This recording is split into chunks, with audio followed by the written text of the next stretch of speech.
Que le Seigneur te bénisse, frère Neville. Je suis vraiment content d'être de nouveau dans l'église ce soir.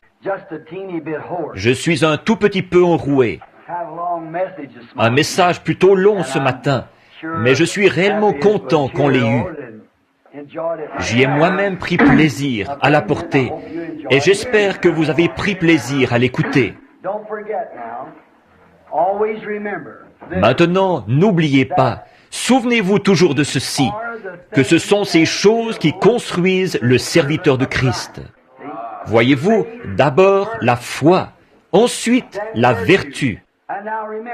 Et maintenant, souvenez-vous, le Saint-Esprit ne peut pas coiffer le bâtiment de Dieu tant que ces choses-là ne sont pas agissantes par l'Esprit. Voyez, quoi que vous puissiez faire, voyez-vous, ce sont ces choses-là qui construisent le corps de Christ. Voyez-vous, ces choses-là. Maintenant, ne l'oubliez pas. D'abord, il y a ceci, votre foi. La vertu, la connaissance et ainsi de suite doivent s'y ajouter, jusqu'à ce que la stature complète de Christ soit manifestée. Et alors le Saint-Esprit descend sur elle et la scelle pour former un seul corps. Ces choses doivent être là. C'est pourquoi Jésus a dit, c'est à leurs fruits qu'on les reconnaît. Voyez-vous, le fruit. Vous ne pourriez pas porter du fruit à moins d'avoir en vous ces choses qui le produisent. Et alors, quand tout ceci remplace la mondanité et l'impiété et tout, alors toute l'incrédulité est chassée, alors toutes les choses du monde sont passées. Il ne reste plus alors qu'une nouvelle créature en Christ. Et alors, Éphésiens 4:30 dit, « N'attristez pas le Saint-Esprit de Dieu, par lequel vous avez été scellés pour le jour de votre rédemption. » Scellés dans le royaume de Dieu. Maintenant, n'oubliez pas cela. Retenez bien cela maintenant. Il faut d'abord ces choses-là. Ensuite, le scellement, c'est le Saint-Esprit, la coiffe qui nous scelle dans le corps. Nous avons une requête maintenant pour Sœur Little de Chicago. Son mari a eu un accident d'automobile et il est à l'article de la mort. Sœur Little. Et Edith Wright, notre petite sœur ici, que nous connaissons depuis si longtemps, elle est très très malade à la maison ce soir. Et il voulait que ce soit annoncé à l'église pour que nous puissions tous prier ensemble pour cette requête. Et maintenant, courbons la tête un petit instant.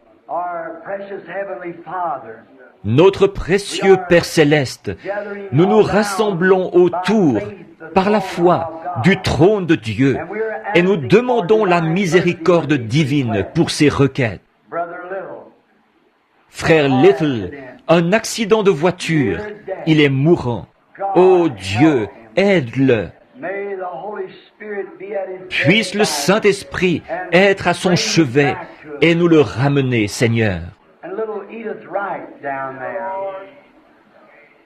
Et la petite Edith Wright là-bas, je prie au Dieu que le Saint-Esprit soit près de son lit ce soir et qu'il la rétablisse. Accorde-le, Père. Tu as promis ces choses et nous les croyons. Et comme nous méditions là-dessus ce matin, que la distance ne compte pas pour toi. Tu es tout aussi grand dans une partie du monde que tu l'es dans l'autre, parce que tu es omniprésent, omnipotent et infini. Aussi nous te prions, Père, d'accorder ces requêtes par le nom de Jésus-Christ. Amen. Je suis très content d'être de nouveau ici ce soir pour... Je sais qu'il fait chaud. On a eu 3 réunions de suite et je sais qu'il y en a parmi vous qui ont jusqu'à 500 000 de route à faire en voiture d'ici à demain matin. Et à partir d'après-demain, moi, j'en aurai 1400 à faire en voiture après ceci. Alors, j'espère bien que vous avez tous passé des moments merveilleux. Moi, j'ai passé des moments merveilleux à fraterniser avec vous. Il n'y a qu'une chose que nous avons demandé. On est obligé de refuser tellement de gens à cause du manque de place. Nous ne pouvons pas trop encombrer les allées. Le service des pompiers n'accepterait pas ça. Alors là, nous essayons d'avoir une église un peu plus grande pour que, quand nous serons là, nous puissions avoir assez de place assise pour les gens. Et maintenant, n'importe quand, vous êtes toujours les bienvenus ici au tabernacle, où nous n'avons aucun autre credo que Christ, aucune autre loi que l'amour, aucun autre livre que la Bible. Et alors, notre pasteur, c'est frère Orman Neville, ici. Et l'assemblée que nous avons ici, c'est beaucoup de gens qui se réunissent ici pour former un tabernacle interdénominationnel. Vous venez adorer Dieu ici selon ce que vous dicte votre propre conscience. Nous sommes toujours contents de vous avoir avec nous. Alors, venez quand vous le pouvez. Nous sommes toujours contents de vous accueillir. Et maintenant, pour autant que je le sache, la prochaine fois que je serai avec vous, ce sera après que l'Église sera terminée. Et à ce moment-là, je veux, après les âges de l'Église, alors nous voulons aborder les 7 derniers sceaux. Les 7 derniers sceaux du livre de l'Apocalypse, apporter un enseignement là-dessus. Et bon, il arrive bien souvent que ceux qui sont malades et affligés viennent. Et au cours de ces réunions, des cas qui nécessitent des visions, et ils viennent pour des entretiens particuliers. Si je m'engage là-dedans, ensuite, je n'arrive plus à faire la distinction entre les deux. Et vous savez, c'est difficile pour moi de prêcher après ça. Tout le monde est au courant que pendant nos campagnes de guérison, d'habitude c'est M. Baxter ou quelqu'un d'autre qui prêche. Et moi, je sors pour prier pour les malades, parce que ce serait un peu trop épuisant. J'ai prié pour des gens il y a quelques instants, et j'ai aussi rencontré un petit enfant là que les médecins, il avait quelque chose au dos, c'est de naissance. En sortant, je l'ai vu assis là, il est plâtré. Cet enfant n'aura plus jamais à être infirme comme ça. Il va se rétablir. C'est sûr, voyez-vous, ça, je le sais. Voyez-vous, j'en suis certain. Alors, nous voulons avoir la foi et croire en Dieu. Chacun de vous, et beaucoup d'entre vous me sont inconnus, tous les ministres et tout. Si je ne me trompe pas, ici, c'est frère Grace, pas vrai? Frère Grace, je vous dois des excuses de n'être pas allé là-bas pour la dédicace. Peut-être que j'y irai pour une réunion de fin de semaine. Ce sera aussi bien, pas vrai? Là-bas, à Bloomington. Vous vous portez bien? Bon. Certains des frères ici sont ministres, je suppose. Vous êtes ministre? Oui, monsieur. Que le Seigneur vous bénisse. Et combien y a-t-il de ministres dans la salle? Levez la main. Eh bien, ça, c'est formidable. Nous sommes contents de vous avoir ici avec nous. Vraiment très heureux. Que Dieu vous bénisse toujours. Bon. Pour que nous puissions sortir très tôt. Certains vont partir pour la Géorgie, le Tennessee, New York, partout ce soir. Ils repartent ce soir. Maintenant, conduisez prudemment sur la route. Si vous avez sommeil, que vous ne voulez pas vous arrêter dans un motel, rangez-vous au bord de la route et dormez jusqu'à ce que vous... C'est ce que je fais, voyez-vous. Rangez-vous simplement et dormez. Ne conduisez pas quand vous avez sommeil. Ce n'est pas bien. Et souvenez-vous, ce n'est pas vous, c'est l'autre type qu'il faut surveiller. Voyez? Vous savez où vous allez. Lui, vous ne savez pas où il va. Alors il faut surveiller ce gars-là. Alors, assurez-vous d'être vigilant tout le temps pour surveiller ça. Maintenant, j'aimerais lire ce soir un passage de l'Écriture qui se trouve dans l'Évangile de Jean. Or, ces petits versets que nous lisons et auxquels nous nous référons, ils nous servent de base pour ce que nous cherchons à dire. Et toujours, je n'ai jamais une seule fois, je ne me rappelle pas être jamais monté en chair pour essayer de dire quelque chose, juste pour dire quelque chose. Je m'efforce toujours d'attendre, de veiller, d'étudier, de prier, jusqu'à ce que j'ai le sentiment d'avoir reçu quelque chose qui aidera les gens. Si je ne peux pas être une aide, alors il est inutile que je me tienne ici. Voyez-vous? C'est pour essayer d'aider. Et maintenant, ce soir, évidemment, la plus grande partie de notre groupe est repartie ce matin. Et il fallait qu'ils rentrent, beaucoup d'entre eux. Mais ce soir, je vous avais dit que si vous restiez, nous essayerions de ne parler qu'à peu près 45 minutes sur quelque chose qui, j'espère, nous aidera. Et pour servir de base à ceci, maintenant, nous allons prendre Jean, chapitre 16. Et commençons vers le verset 7 du chapitre 16. Et lisons jusqu'au verset 15. Toutefois, je vous dis la vérité, il vous est avantageux que moi je m'en aille. Car si je ne m'en vais, le Consolateur ne viendra pas à vous. Si je m'en vais, je vous l'enverrai. Et quand celui-là sera venu, il convaincra le monde de péché et de justice et de jugement. De péché, parce qu'il ne croit pas en moi. De justice, parce que je m'en vais à mon Père et que vous ne me voyez plus. De jugement, parce que le chef de ce monde est jugé. J'ai encore beaucoup de choses à vous dire, mais vous ne pouvez les supporter maintenant. Mais quand celui-là, l'Esprit de vérité, sera venu, il vous conduira dans toute la vérité. Car il ne parlera pas de par lui-même, mais il dira tout ce qu'il aura entendu, et il vous annoncera les choses qui vont arriver. Car celui-là me glorifiera, car il prendra de ce qui est à moi et vous l'annoncera.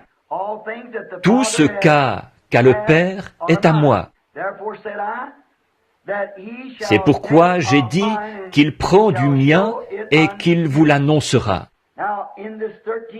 Maintenant, au verset 13, ici, « Mais quand l'Esprit de vérité sera venu, il vous conduira dans toute la vérité. Quand l'Esprit de vérité sera venu, il vous conduira dans toute la vérité. » La vérité, qu'est-ce que c'est?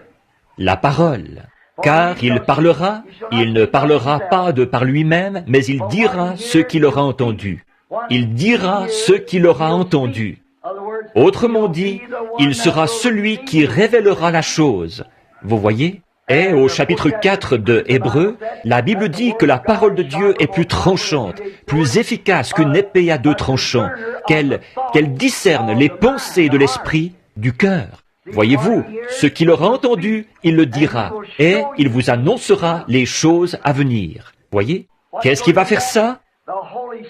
Le Saint-Esprit qui viendra au nom du Seigneur Jésus.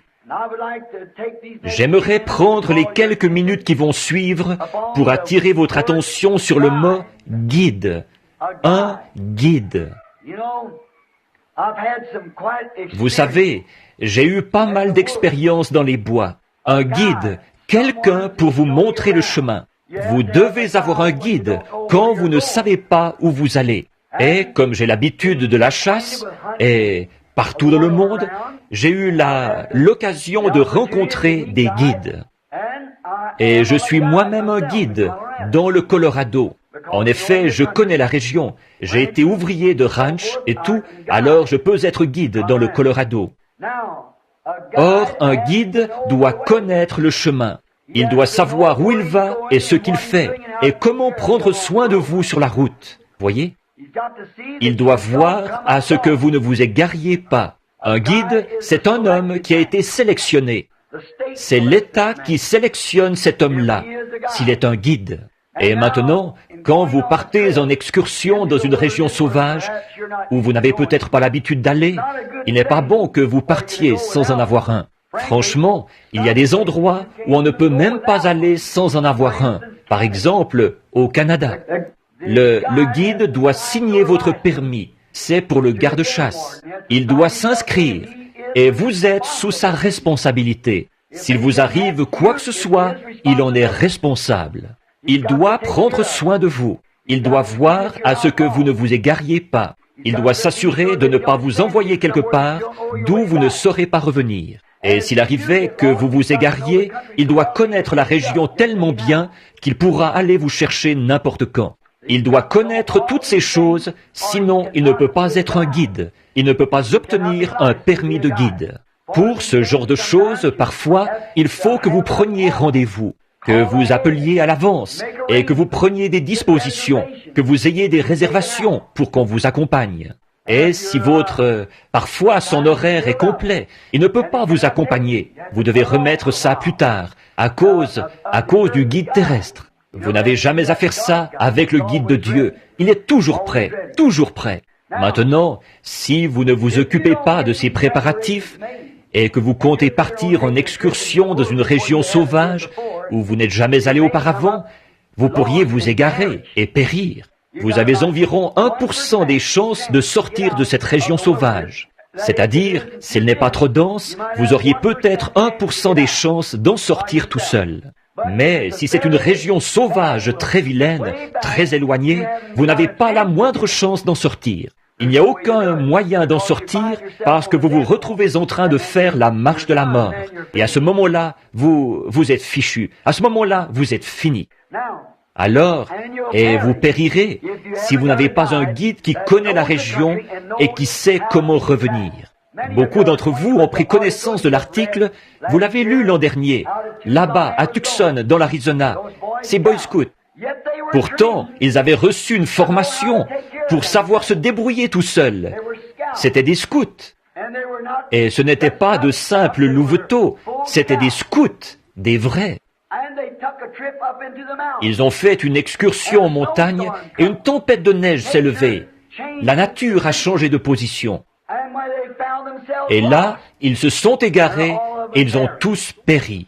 C'est parce il y a eu une modification du cours normal des choses auquel ils étaient habitués. Ils ne savaient plus comment sortir. Et je ne sais plus combien de garçons ont péri dans la montagne. Bien qu'on y ait envoyé des hélicoptères et la milice et la garde nationale et des bénévoles et tout. Mais ils s'étaient égarés. Personne ne savait où ils étaient. Et ils n'ont pas pu se débrouiller tout seuls. Ils ont tous péri dans la neige, parce qu'ils ne savaient plus s'ils se dirigeaient vers l'est, le nord, l'ouest ou l'est, s'ils montaient ou s'ils descendaient, ni rien. Pour eux, c'était tout pareil. Or, un guide sait où il est, quel que soit le temps qu'il fait. Il a ce qu'il faut pour faire ça. Il sait ce qu'il fait. Il a l'habitude de tout. Il connaît l'aspect de tout. Il pourrait donc être dans l'obscurité et il pourrait tâter une certaine chose. Par exemple, voici un vieux truc de guide. Vous savez, si vous pouvez voir les étoiles, n'importe lequel d'entre vous, vous pouvez savoir dans quelle direction vous allez, si vous observez les étoiles. Et vous devez toujours observer la seule étoile véritable. Il n'y a qu'une seule étoile véritable, c'est l'étoile polaire. Voyez-vous, qu'une seule. Cet astre reste toujours à la même place. Il représente Christ, le même hier, aujourd'hui et éternellement. Les autres pourraient s'éloigner du chemin, mais lui, il reste le même. Les églises pourraient vous entraîner dans cette direction-ci, ou d'autres vous entraîner dans cette direction-là, mais pas lui. Il est toujours le même. Eh bien, maintenant, si vous ne pouvez pas voir cette étoile polaire, que c'est nuageux, à ce moment-là, vous n'avez qu'à remarquer, s'il fait jour et que vous êtes égaré, vous n'avez qu'à bien regarder les arbres. L'arbre, il a toujours, la mousse est sur le côté de l'arbre qui est au nord, parce que le côté de l'arbre qui est au sud est plus exposé au soleil que le côté qui est au nord. Mais s'il fait nuit et que vous ne pouvez pas voir la mousse, si vous fermez les yeux sans chercher à réfléchir, fermez les yeux et trouvez un arbre à l'écorce lisse. Mettez vos mains autour de l'arbre comme ceci jusqu'à ce que vos doigts se rencontrent. Et alors, déplacez-vous très lentement en faisant le tour de l'arbre. Et quand vous toucherez un endroit où l'écorce est très épaisse, gercez, ça, c'est le côté du nord. Les vents, alors vous pouvez savoir dans quelle direction vous allez, au nord ou au sud. Et ainsi, il y a bien des choses, mais il faut être guide pour savoir faire ces choses. Un simple homme ordinaire irait là et il dirait, pour moi, au toucher, il n'y a pas de différence. Voyez-vous, vous devez être formé pour ce travail de guide. Ces garçons, sans doute que c'étaient de très bons scouts. Ils savaient peut-être faire des nœuds, ils savaient peut-être faire du feu avec des cailloux, et ainsi de suite comme ça. Mais de savoir par où sortir, c'est ça qu'il faut. Ils ne savaient pas par où sortir, et donc, ils ont tous péri, parce qu'ils ne s'étaient pas fait accompagner par un guide. Un père imprudent, il y a 2 ans, dans le Colorado, il allait partir dans les montagnes. Il avait un petit garçon d'environ 6 ou 7 ans. Il allait l'emmener chasser le cerf pour la première fois. Alors, ils sont montés haut sur la montagne. Et le petit garçon a dit à son papa, « Je suis fatigué. Monte sur mon dos. Nous ne sommes pas encore assez haut. Les cerfs sont dans les hauteurs. » Et l'homme a continué, jusqu'à ce qu'il ne savait pas. C'était un homme de la ville. Il ne savait pas du tout comment chasser ni où aller. N'importe quel homme qui connaît un tant soit peu les régions sauvages sait que les cerfs ne restent pas dans les hauteurs. Ils ne vont pas là-haut. Ce sont les chèvres qui restent là-haut, pas les cerfs. Eux sont en bas, où ils peuvent se nourrir. Il faut qu'ils restent où il y a à manger. Et donc, mais cet homme-là, il se disait, si je monte très haut, dans les rochers, quelque part là-haut, je vais trouver un grand mâle. Il en avait vu en photo se tenant sur un rocher, et il pensait que c'est là qu'il en trouverait. Ne prêtez aucune attention à ce qui est dit dans ces magazines. Oh là là, vous aurez un cauchemar. Ça, il n'y a qu'une chose à faire, c'est de vous faire accompagner par un guide pour savoir où vous êtes. Et ce père, tout à coup la pluie s'est mise à tomber là-haut, une de ces averses qui arrivent brusquement. Et cet homme était resté à chasser trop tard, jusqu'à ce qu'il fasse nuit, et il n'arrivait plus à retrouver son chemin.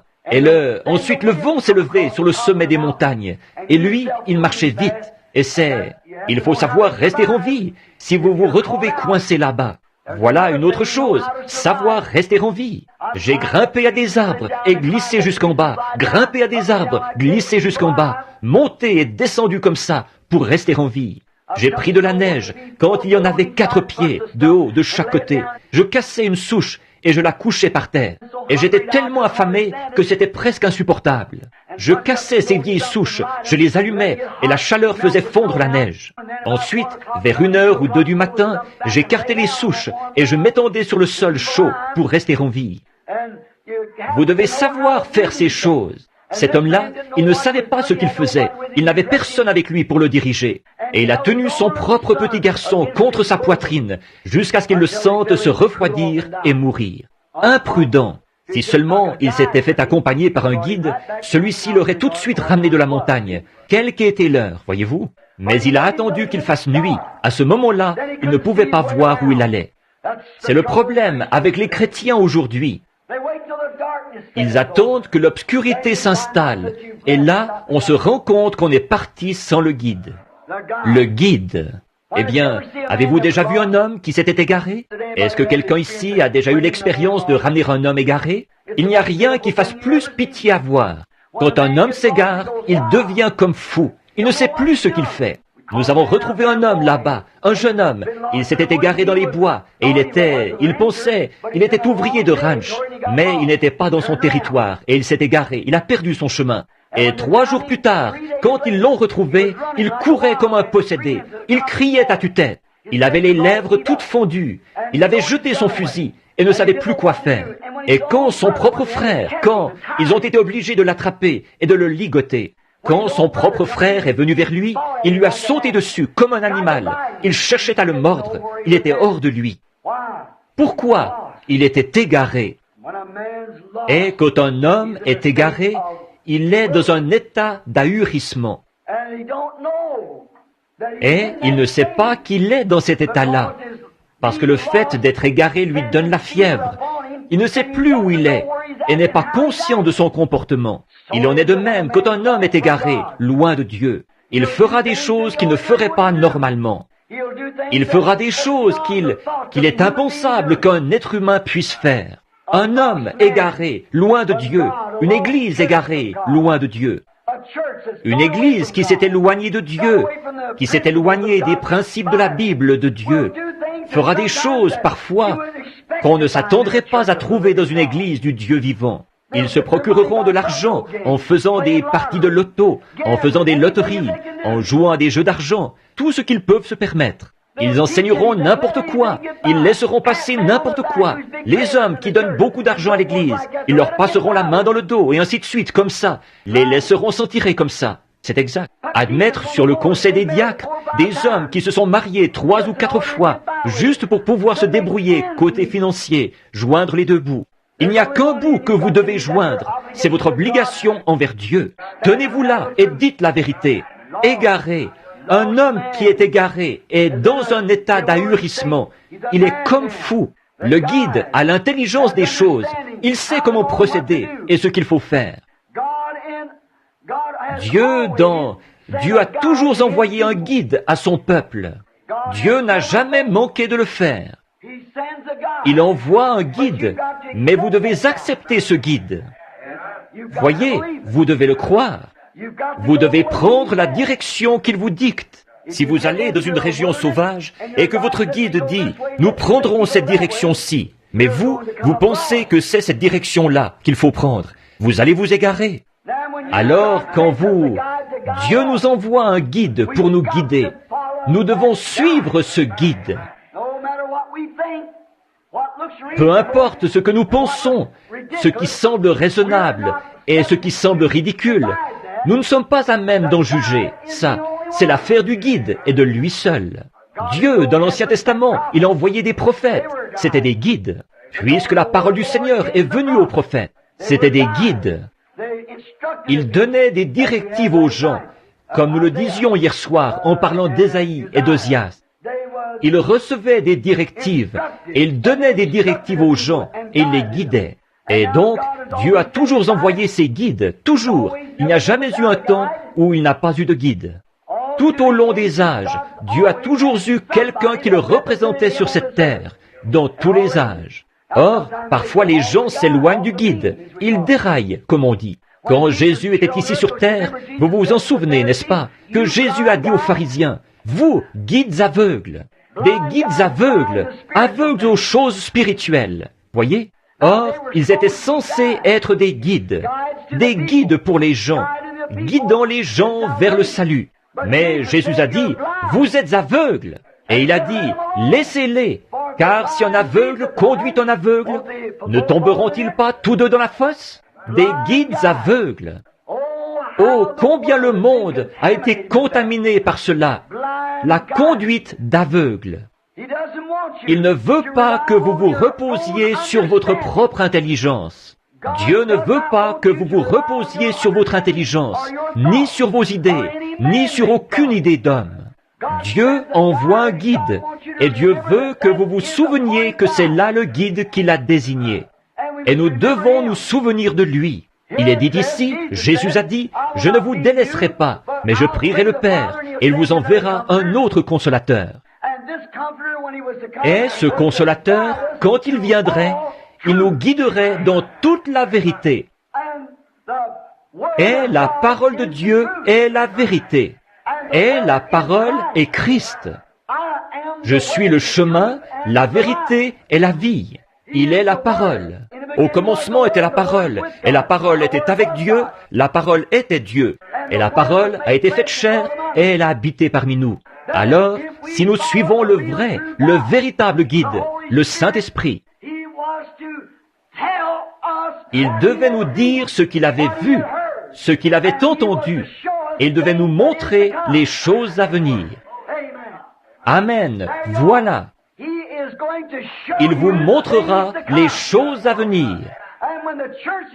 Et alors que les églises d'aujourd'hui rejettent cela, comment pouvons-nous nous attendre à jamais aller au ciel, alors que le Saint-Esprit nous a été envoyé comme guide?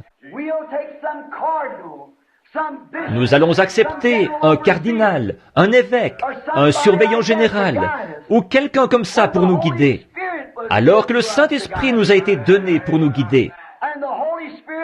Et le Saint-Esprit parle toujours de la parole. J'ai beaucoup de choses à vous dire. Vous ne pouvez pas les comprendre maintenant.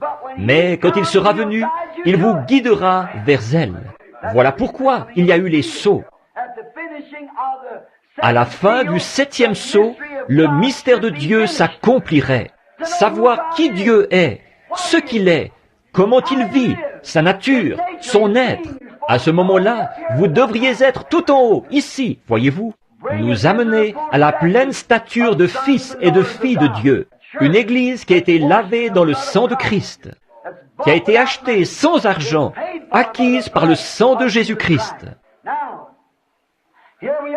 Alors, nous y voilà, un guide, et il est le guide auquel Dieu a pourvu.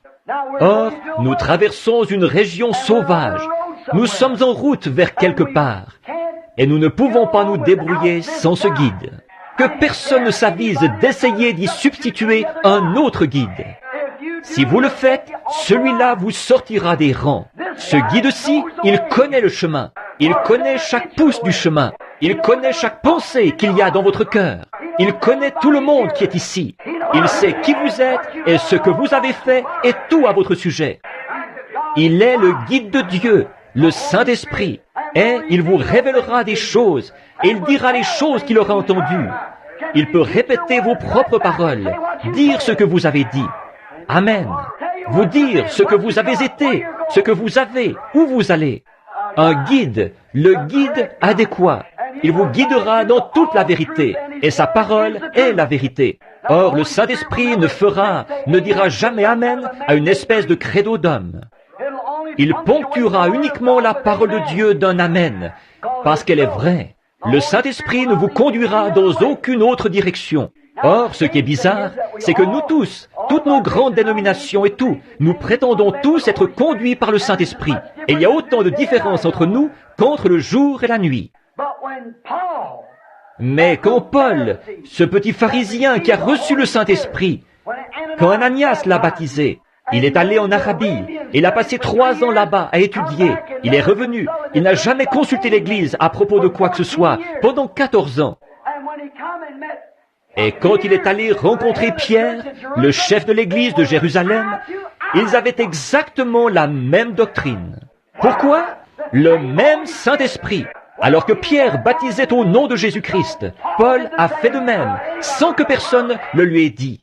Alors que Pierre enseignait le baptême du Saint-Esprit et la sanctification et tout, Paul a fait de même, sans avoir consulté l'Église, parce que c'était le même guide. Alors, comment cela pourrait-il être le cas pour nous aujourd'hui, alors que les gens nient ces vérités? Quand Pierre a donné son enseignement sur la façon dont l'Église devait être mise en ordre, Paul avait la même doctrine, parce qu'ils avaient le même guide.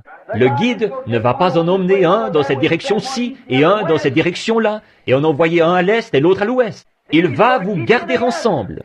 Et si nous laissons simplement le Saint-Esprit nous garder ensemble, nous serons un. Si nous ne laissons pas le diable nous entraîner sur la mauvaise route, nous serons d'un seul cœur, d'une seule pensée, d'un même accord, par un seul esprit, le Saint-Esprit, le guide de Dieu qui nous guidera dans toute la vérité. C'est exact. Mais vous devez suivre votre guide. Oui, monsieur. Regardez Nicodème. Il avait besoin d'un guide. Pourtant, c'était un homme intelligent. C'était un docteur d'environ 80 ans. Il faisait partie des pharisiens ou des tribunaux du Sanhédrin, du conseil, de l'association pastorale. C'était un de leurs hommes les plus importants, un docteur d'Israël, un maître en la matière. Pensez-y, passer maître dans l'art de l'enseignement. Oui, il connaissait les lois, mais pour naître de nouveau, il avait besoin d'un guide. Il avait faim de cela. Il savait qu'il devait forcément y avoir autre chose. Ce qu'il a exprimé à Christ cette nuit-là l'a démontré. Ce qui a été démontré aussi, c'est ce que les autres en pensaient. Mais aucun d'eux n'a eu le cran que lui, il a eu. Aucun d'eux n'aurait pu aller là et faire ce que lui, il a fait. Vous savez, les gens condamnent Nicodème parce qu'il est venu de nuit. Il y est parvenu, il y est arrivé. Je connais des gens qui ne veulent même pas prendre le départ, le jour comme la nuit. Mais lui, il y est arrivé et il avait besoin d'un guide. Il a dit, « Maître, nous, du tribunal du Sanhédrin, nous savons que tu es un docteur envoyé de Dieu. » Comment le savait-il? Il était confirmé. Voyez-vous, il voulait savoir ce qu'il en était de la nouvelle naissance. Il est donc allé directement à celui qu'il fallait, parce que Dieu avait confirmé que celui-ci était son guide, Jésus. Regardez ce qu'il a dit. « Maître, nous savons que tu es un docteur venu de Dieu, parce que personne ne peut faire les choses que tu fais si Dieu n'est avec lui. » C'était là une confirmation, comme quoi il y avait en lui un Dieu vivant. Il en avait témoigné. Ce n'est pas moi qui fais les œuvres, c'est mon Père qui demeure en moi. En vérité, je vous le dis, le Fils ne peut rien faire de lui-même, mais ce qu'il voit faire au Père, le Fils aussi le fait pareillement. Le Père agit, et moi aussi j'agis jusqu'à maintenant. Autrement dit, Dieu lui montrait quoi faire, et il allait tout simplement reproduire les gestes. Il ne faisait rien tant que Dieu ne lui avait pas dit de le faire. Amen. Ça, ce sont vraiment les faits, tels quels. Si seulement nous agissions et attendions que le Saint-Esprit nous pousse à agir, c'est ça. Que nous soyons tellement absorbés en Christ qu'il n'est pas à vous pousser pour vous faire bouger comme il doit le faire pour moi, mais qu'au premier signe de tête, vous soyez prêts et que rien ne vous arrête parce que vous savez que c'est la volonté de Dieu. Il avait besoin d'un guide et celui-ci était un guide confirmé. Il pouvait être conduit par ce guide parce qu'il savait que ce guide était inspiré par Dieu. Il savait que ces traditions auxquelles il avait été assujetti, peut-être par les pharisiens, les sadducéens et quoi encore. Il avait été assujetti à ces credos depuis toujours et il n'avait rien vu se produire. Mais voilà un homme qui arrive. Il déclarait être un Messie promis par la Bible. Et le voilà qui fait les œuvres même de Dieu. Jésus a dit, « Si je ne fais pas les œuvres de mon Père, alors ne me croyez pas. Mais si vous ne pouvez me croire, croyez aux œuvres que je fais, car elles rendent témoignage de moi. » Alors, ce n'est pas étonnant que Nicodème ait pu dire, « Maître, nous savons que tu es un docteur venu de Dieu, car personne ne peut faire les choses que tu fais si Dieu n'est avec lui. » Voyez-vous, il avait besoin d'un guide, bien qu'il ait été un maître en la matière. Il était un maître de son Église. Il était revêtu d'une dignité et il occupait des positions importantes. C'était un grand homme. Sans doute qu'il était respecté de tous, d'un bout à l'autre du pays. Mais pour naître de nouveau, il avait besoin d'un guide. Nous aussi, nous en avons besoin. Oui, nous avions besoin d'un guide. Corneille, c'était un grand homme, un homme respectable. Il bâtissait des églises. Il respectait les Juifs parce qu'il savait que leur religion était la bonne. Et il faisait l'aumône et il priait tous les jours. Mais quand le Saint-Esprit est venu, quelque chose avait été ajouté à l'Église. Il a eu besoin d'un guide. Dieu lui a envoyé le Saint-Esprit. Il l'a envoyé dans la personne de Pierre. Mais comme Pierre prononçait encore ces mots, le Saint-Esprit descendit sur eux. Dieu a utilisé le guide à travers Pierre. Il l'a utilisé puisqu'il a guidé Corneille vers le bon chemin. Et comme il parlait encore, le Saint-Esprit est descendu sur ces gens des nations. Alors il a dit, « Peut-on refuser l'eau du baptême à ces gens ?» Voyez-vous, c'était encore le guide qui parlait, et non Pierre. En effet, c'était un groupe de Juifs ou de gens des nations impurs, souillés selon lui. Alors, il ne voulait même pas y aller. Mais le guide a dit, « Je t'envoie. » Vous faites des choses que vous n'auriez pas pensé faire, quand le guide vous a entièrement sous son contrôle, quand vous le laissez vous guider. Oh, comme c'est merveilleux d'être conduit par le Saint-Esprit. C'est lui le guide. Bien, il a parlé à Pierre et lui a dit ce qu'il devait faire. Ensuite, quand ils ont tous reçu le Saint-Esprit, il a dit, « Nous ne pouvons refuser l'eau étant donné que ceux-ci ont reçu le Saint-Esprit aussi bien que nous au commencement. » Et ils les ont baptisés au nom du Seigneur Jésus. Or, qui l'a conduit à faire ça? Le guide qui était en lui. Jésus ne leur avait-il pas dit, « Ne vous inquiétez pas de ce que vous direz. » En effet, ce n'est pas vous qui parlerez, c'est le Père qui demeure en vous, c'est lui qui parlera. L'eunuque qui revenait de Jérusalem. Dieu avait un guide dans le monde à ce moment-là, le Saint-Esprit. Et il avait un homme là-bas qui était rempli de ce guide. Il n'était même pas prédicateur, il était un peu comme un diacre. Il était là-bas, il guérissait les malades, il chassait les démons, et il causait beaucoup d'émoi. Il y avait une grande joie dans la ville. Des centaines de gens s'étaient rassemblés autour de lui. Et le guide a dit, « N'allons pas plus loin, allons de cet autre côté. » Il n'a pas contesté avec son guide. Ne contestez jamais la parole de votre guide. Suivez-le. Sinon, vous allez vous égarer. Et souvenez-vous, quand vous le quittez, vous vous retrouvez fin seul. Donc, nous voulons rester près du guide. Alors, en cours de route, il a dit, « Quitte maintenant ce groupe, Philippe, et va-t'en dans le désert où il n'y a personne. Mais je t'envoie là-bas, et il y aura quelqu'un là-bas quand je t'y aurai emmené. » Et voilà un eunuque solitaire qui arrive. C'était un homme important, au service de la reine, là-bas en Éthiopie. Donc, il passait par là en lisant le livre d'Ésaïe. Et le guide a dit, « Approche-toi du char. » Et il a dit, « Comprends-tu ce que tu lis ?» Il a dit, « Comment pourrais-je comprendre? Il n'y a personne pour me guider. » Oh là là! Mais Philippe, il avait le guide. Amen. Et il a commencé par ce passage et lui a annoncé la bonne nouvelle de Christ. Amen. Le guide. Il ne lui a pas parlé d'un credo, il lui a parlé du guide, Christ. Et il l'a baptisé dans l'eau là-bas. Assurément. Oh, j'aime vraiment ça. Quand Israël a quitté l'Égypte pour aller dans le pays promis, dans Exode 13, 21, Dieu savait qu'il n'avait jamais fait ce trajet auparavant. Un trajet de seulement 40 000, mais ils avaient quand même besoin que quelque chose les accompagne. Ils se seraient égarés. Alors Dieu leur a envoyé un guide. Exode 13, 21, quelque chose comme ceci. J'envoie mon ange devant vous, la colonne de feu, pour vous garder dans le chemin, pour les guider jusque dans ce pays promis. Et les enfants d'Israël suivaient ce guide, la colonne de feu la nuit, la nuée pendant le jour. Quand elle s'arrêtait, il s'arrêtait. Quand elle faisait route, il faisait route. Et quand il les a eu emmenés près du pays, et qu'ils n'étaient pas dignes d'y entrer, il les a conduits dans le désert de nouveau. Il ne voulait pas y entrer avec eux. C'est ce qui se passe pour l'Église aujourd'hui. C'est sans doute la patience de Dieu aujourd'hui, comme à l'époque de Noé. L'Église serait déjà partie si elle s'était tout simplement redressée et mise en ordre. Mais il est obligé de nous entraîner ici et là, ici et là, ici et là. Israël était bien loin de s'en douter quand il poussait des cris en voyant les soldats morts de l'Égypte, les chevaux noyés, les chars de Pharaon renversés. Ils avaient remporté la victoire. Moïse était dans l'esprit, il chantait dans l'esprit. Marie dansait dans l'esprit. Et les filles d'Israël couraient de long en large sur la côte, en poussant des cris et en dansant. Ils n'étaient qu'à une distance de quelques jours du lait et du miel. Ils étaient bien loin de se douter que, parce qu'ils se sont mis à rouspéter contre Dieu et contre le guide, ils en auraient encore pour 40 ans. Et nous nous retrouvons dans le même état. En partant d'ici, je vais à Shreveport.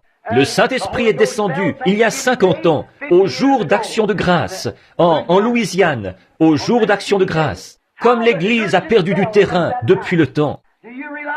Vous rendez-vous compte que l'Église catholique romaine, à ses débuts, c'était l'Église pentecôtiste? C'est la vérité, c'est exact. C'était une Église pentecôtiste. Mais les dignitaires formalistes se sont introduits et ont changé les Écritures de Dieu en traditions qu'ils ont instituées. Ils y ont ajouté des dogmes et tout. Et regardez ce qu'ils ont maintenant. Pas la moindre trace de l'Écriture nulle part. Ils ont substitué une chose à une autre, un morceau de pain au Saint-Esprit. Ils ont substitué l'aspersion à l'immersion. Ils ont substitué le Père, le Fils et le Saint-Esprit au Seigneur Jésus-Christ. Ils ont substitué tous ces grands oracles de Dieu qui nous avaient été prescrits. Ils sont loin, bien loin, très loin de la doctrine biblique. La Pentecôte est descendue en Louisiane il y a 50 ans. Et si ce mouvement demeure encore 200 ans, il sera plus éloigné que l'Église catholique. S'il continue à perdre du terrain comme il l'a fait au cours de ces 50 dernières années, parce qu'il continue à ajouter tout le temps, constamment. Les prédicateurs à l'ancienne mode, c'est terminé. Les réunions dans la rue, on n'en entend plus du tout parler. Tout ce qu'on retrouve, c'est un tas de choses de Hollywood qui se sont ajoutées. Des femmes aux cheveux coupés courts, qui portent des shorts, maquillées et tout le reste, et qui se disent chrétiennes. Une espèce de petit Ricky avec sa guitare, qui court partout. Et les femmes avec la robe tellement serrée, c'est comme, ça ressemble à une saucisse de Francfort épluchée, avec la peau par-dessus presque. Elles se trémoussent sur l'estrade, elles courent partout sur l'estrade en dansant, avec des pendants aux oreilles.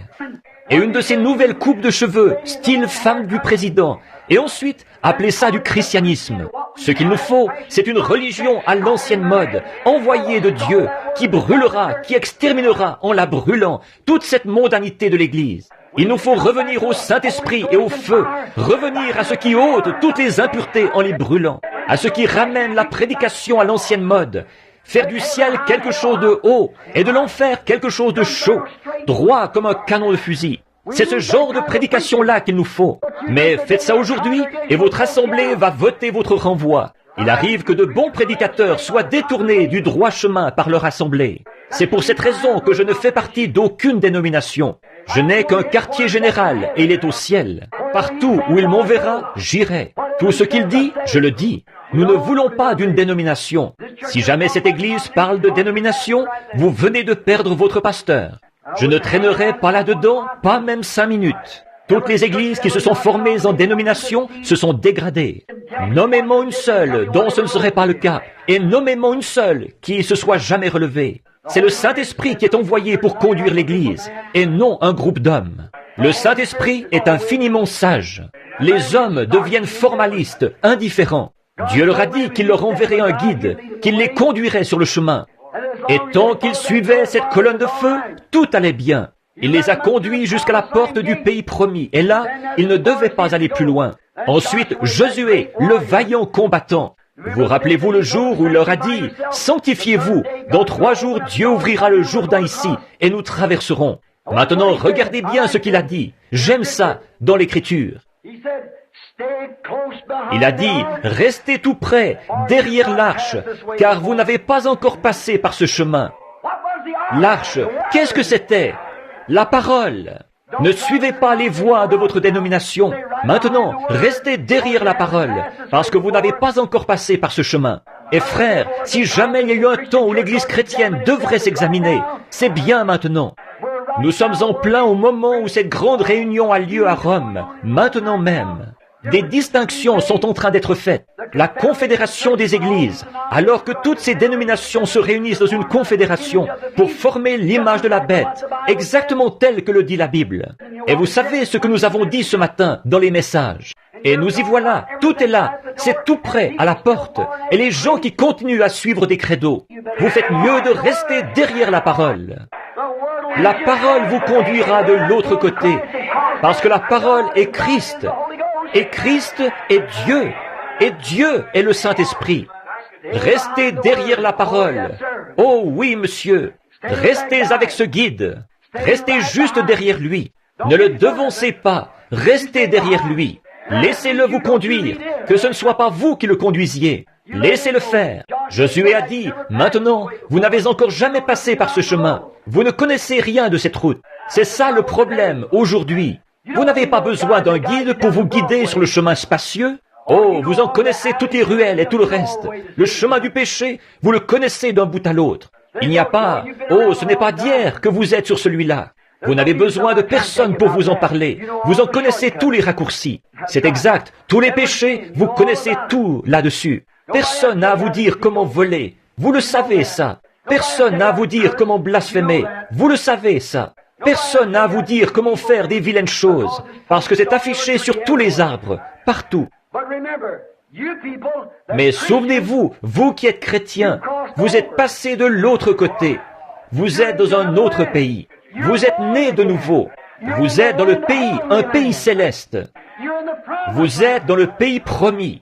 Vous pouvez regarder, vous savez vous débrouiller ici. Oh, ça oui. Vous savez quoi faire avec un certain jeu aux cartes. Vous connaissez les dés quand ils roulent, ce que ça veut dire, et tout ce qu'il y a dans le genre. Mais quand il s'agit de connaître la sainteté et la justice et la puissance de Dieu, et la façon dont le Saint-Esprit agit et ce qu'il fait, vous faites mieux de rester derrière la parole, le guide. Voyez, vous n'avez encore jamais passé par ce chemin. Eh bien, vous dites, j'étais un homme assez intelligent, j'ai eu 2 diplômes universitaires. Vous faites mieux d'oublier ça. Oui, monsieur. J'ai fait mes études au séminaire. Vous faites mieux d'oublier ça. Oui. Vous faites mieux de rester derrière le guide. Laissez-le vous conduire. Il connaît le chemin, pas vous. Vous n'avez pas encore passé par ce chemin. Eh bien, vous dites, eux, oui. Voyons voir s'ils l'ont fait. Jésus a dit, ceux qui auront passé par ce chemin, voici les signes qui les accompagneront.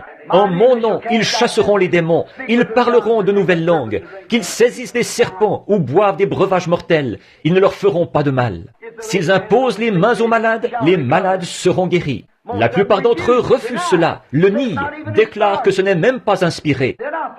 Ils ne suivent pas le guide, ils suivent un credo d'homme. Vous faites mieux de rester derrière la parole, parce que vous n'avez pas passé par ce chemin, vous savez.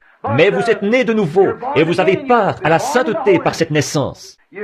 Vous n'avez pas encore passé par ce chemin. Vous n'avez pas... Si vous passez par ce chemin, vous devez y passer dans la sainteté, parce que c'est un pays nouveau, une vie nouvelle, un peuple nouveau. Vous viendrez à l'église, et vous entendrez quelqu'un se lever et crier à tue-tête, « Gloire à Dieu! Alléluia !» Mais vous direz, bonté, ça ne se faisait pas dans mon église, ça. Je vais me lever et sortir. Voyez, faites attention. Restez derrière la parole, là. Laissez le guide vous conduire. Il vous guidera dans toute la vérité et vous révélera ces choses dont je vous ai parlé. Il vous les montrera. Il vous annoncera les choses à venir. Le guide véritable. Ne consultez pas l'évêque. Consultez le guide. Ne consultez personne d'autre que le guide. C'est lui qui a été envoyé pour vous guider. C'est lui qui le fera. Dieu vous a pourvu d'un guide. Prenez le moyen pourvu par Dieu. Le problème aujourd'hui, c'est que les gens, ils viennent à l'église. Ils s'y assoient pendant quelques instants et il se passe quelque chose dont ils n'ont pas l'habitude. J'ai admiré une petite dame qui vient d'une église froide, formaliste. Je viens de prier pour elle. Dieu va guérir cette petite femme. Elle ne comprenait pas ceci, elle ne savait rien de toutes ces choses. Elle est venue, elle a dit, elle ne savait pas. Mais je lui avais dit, venez me voir. Elle était un peu timide et craintive, mais le guide lui répétait sans arrêt, avance. Elle y est arrivée, c'est ça. Voyez-vous, c'est grâce au Saint-Esprit qui nous guide vers ces choses. Voyez-vous, Dieu a un moyen auquel il a pourvu. Est-ce que avez-vous remarqué les oies sauvages qui passent au-dessus de nous, les canards qui s'en vont au sud? Eh bien, souvenez-vous, là, ce petit canard est né sur un étang quelque part, là-haut. Il ne distingue pas l'Est, le Nord, l'Ouest et le Sud. Tout ce qu'il connaît, c'est cet étang qu'il y a là-haut dans les montagnes du Canada. Il n'a jamais quitté cet étang, mais dès sa naissance, il était un chef. Ce petit canard mâle, là, est né pour être un chef. À un moment donné, une nuit, il y a une grosse chute de neige sur le sommet des montagnes. Qu'est-ce qui arrive? Cette brise froide, elle descend là. Je peux l'imaginer, tout frissonnant. Il dit, « Maman, qu'est-ce que ça veut dire ?» Voyez-vous, il n'a encore jamais senti le froid. Il commence à remarquer autour. Il commence à remarquer le tour de l'étang. Ça commence à geler. La glace se forme sur l'étang. Il ne sait pas, mais tout à coup, il est né pour être le guide de cette bande de canards. Il va s'élancer au milieu de l'étang au moment où cela le saisit. Vous pouvez appeler ça comme vous voulez. Nous, on appelle ça l'inspiration. Ou vous pouvez appeler ça de l'instinct, tout simplement. Ce que ça peut être. Il va pédaler vers le milieu de l'étang et, avec son petit bec en l'air, il va se mettre à crier « Coin, coin, coin, coin » et tous les canards de l'étang vont venir directement à lui. Pourquoi? Ils reconnaissent leur chef. Rien qu'à son coin, coin.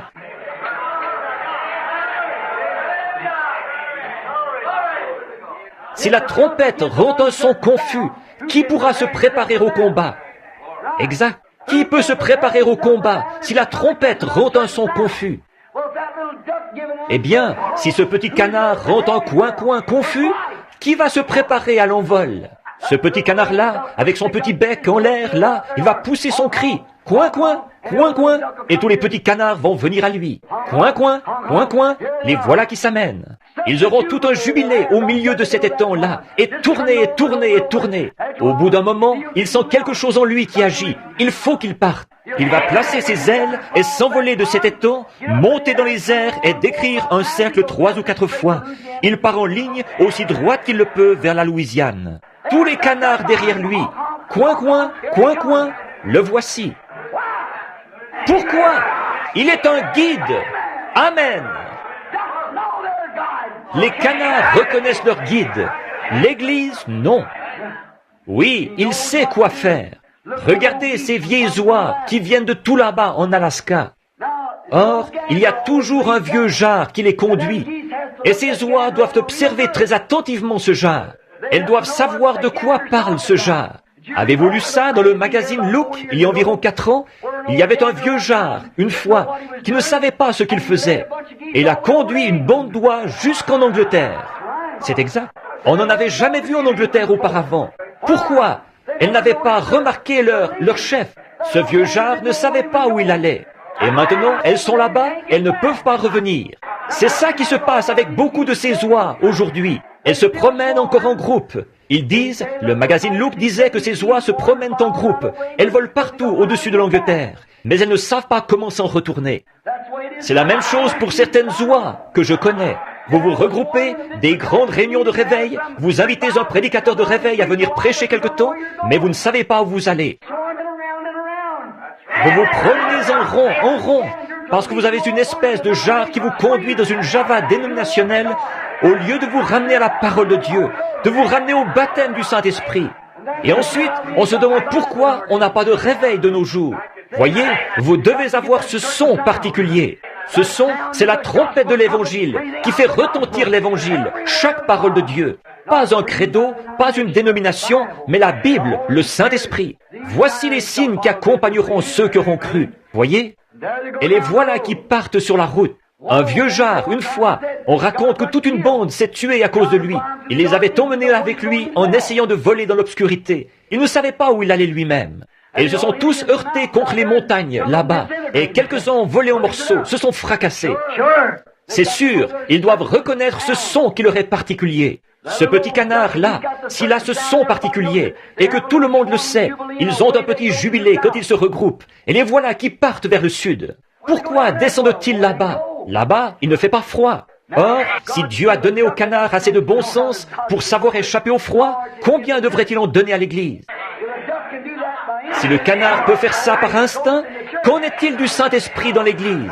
Il devrait nous conduire loin des vieilles formalités et des credos et tout, jusque dans un baptême glorieux et merveilleux du Saint-Esprit. C'est ce qui produit la vertu, la connaissance, la patience, la piété et le Saint-Esprit. C'est à cela que conduira le vrai guide, parce qu'il ne sortira de sa bouche rien d'autre que l'Évangile, que la parole de Dieu.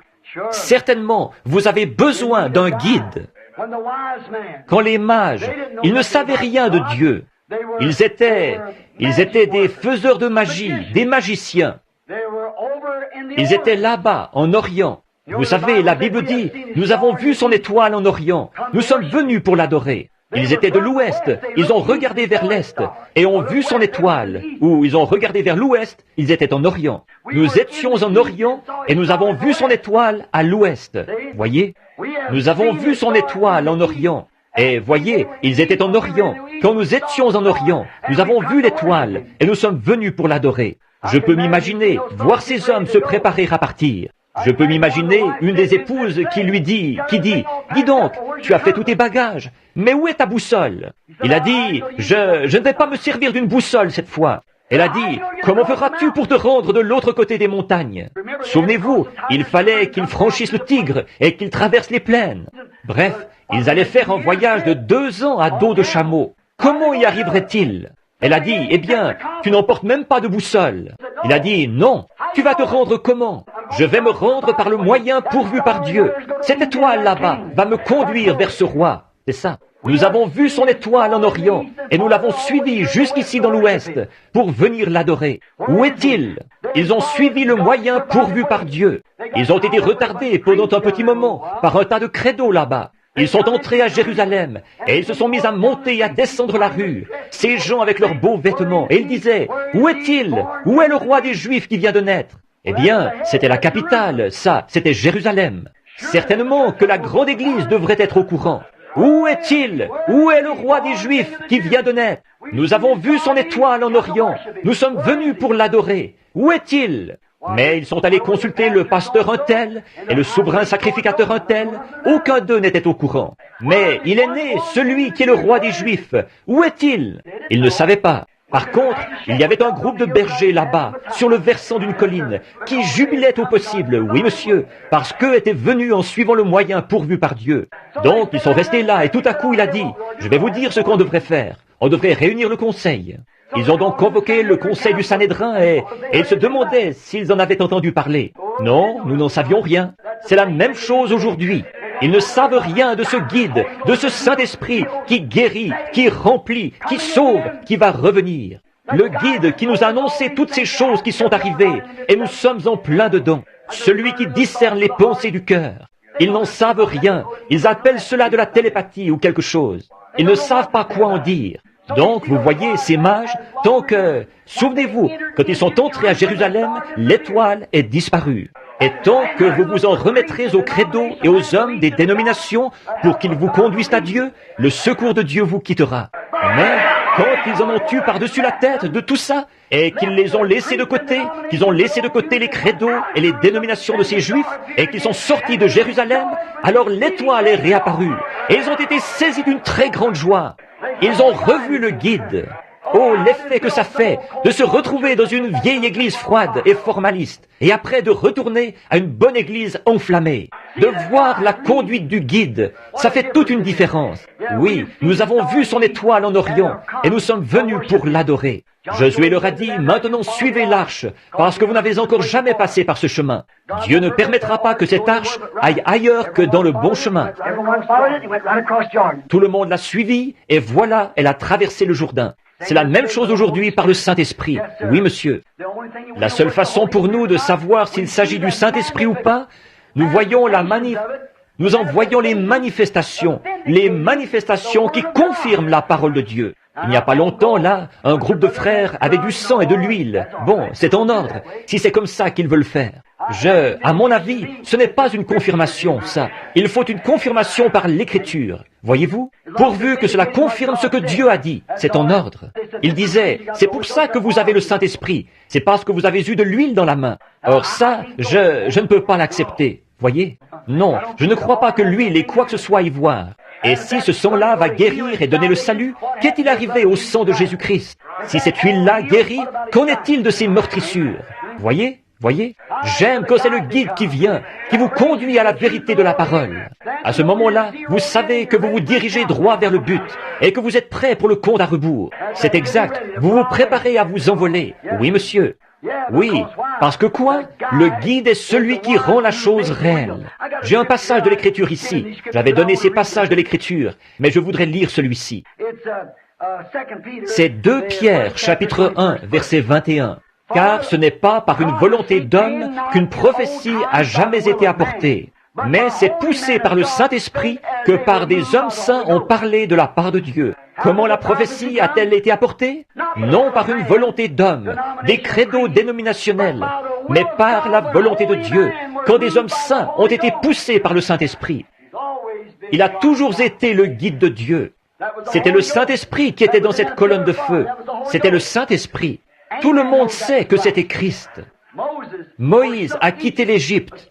Il a regardé l'opprobre de Christ comme une richesse plus grande que les trésors de l'Égypte. C'était Christ. Eh bien, quand ils étaient là à dire, « Eh bien, tu dis que tu es, mais tu n'as pas plus de 50 ans et tu dis que tu as vu Abraham. » Il a dit, « Avant qu'Abraham fût, je suis. Je suis est celui qui a rencontré Moïse dans la colonne de feu dans un buisson ardent. » Oui, monsieur, il était Dieu fait chair. Pas une troisième personne, la même personne, dans une fonction différente. Pas 3 dieux, 3 fonctions d'un seul Dieu. Exactement. Bien, donc, l'Écriture. Toujours quand Dieu pourvoit, il pourvoit parce qu'il y a de mieux. Quand Dieu a pourvu d'un moyen de fortifier son Église, il y a pourvu parce qu'il y avait de mieux. Quand il a donné à Adam et Ève dans le jardin d'Éden, ce qu'il leur a donné, c'est sa parole. Restez derrière cette parole et là vous êtes en sûreté. Mais si vous en sortez, le jour où vous en mangerez, ce jour-là, vous mourrez. Dieu n'a jamais changé sa stratégie. Et Satan n'a jamais changé la sienne. La façon dont il s'y est pris pour s'introduire dans Adam et Ève, c'est comme ça qu'il s'introduit dans les gens aujourd'hui. Comment ça? En cherchant à raisonner la chose.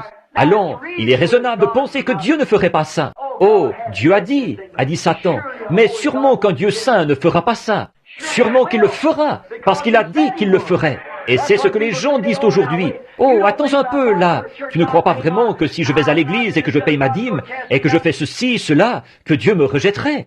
À moins de naître de nouveau, un homme ne peut même pas comprendre le royaume de Dieu. Voyez, il n'y a pas d'excuse. Eh bien, le pauvre vieux, la pauvre vieille, c'est une brave âme. La seule façon qu'ils puissent jamais voir Dieu, c'est en naissant de nouveau. C'est tout. Peu m'importe qu'ils soient petits, qu'ils soient âgés, qu'ils soient jeunes, quoi qu'ils aient fait, combien ils sont allés à l'église, combien de dénominations ils connaissent, combien de credos ils peuvent réciter. Vous devez naître de nouveau, sinon vous n'êtes même pas sur le fondement pour commencer. C'est tout à fait exact. Alors, vous voyez, vous avez besoin du guide. Il vous guidera vers la vérité, et la vérité est la parole. Il vous guidera. Et il en a toujours été ainsi. Dieu n'a jamais à changer quoi que ce soit, puisqu'il est infini et qu'il sait ce qui est le mieux. Il est omniprésent, il est omniscient, il est tout. C'est exact, c'est ce que Dieu est. Alors, il n'a pas à changer. Bien. Il est celui qui confirme le chemin dans lequel il vous conduit. Le Saint-Esprit, le guide, est celui qui confirme la parole même qu'il enseigne.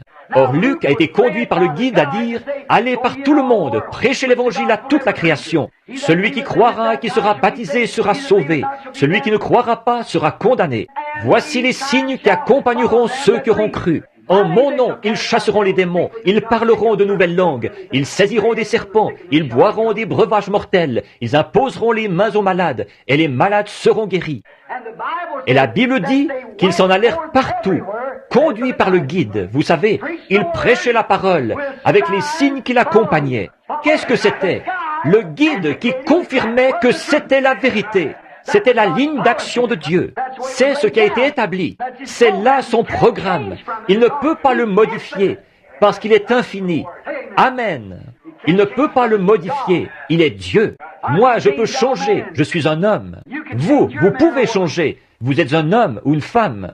Mais Dieu ne peut pas changer. Je suis limité. Je peux faire des erreurs et dire des choses qu'il ne faut pas. Nous le pouvons tous. Mais Dieu ne peut pas le faire et être Dieu. Sa première décision est parfaite. La façon dont Dieu agit quand il passe à l'action, c'est de cette façon qu'il doit agir chaque fois. S'il est appelé à passer à l'action pour sauver un pécheur, il le sauvera sur la base d'une seule chose. La prochaine fois qu'un pécheur se présentera, il devra agir de la même façon. Sinon, il n'aurait pas agi comme il faut la première fois. Amen.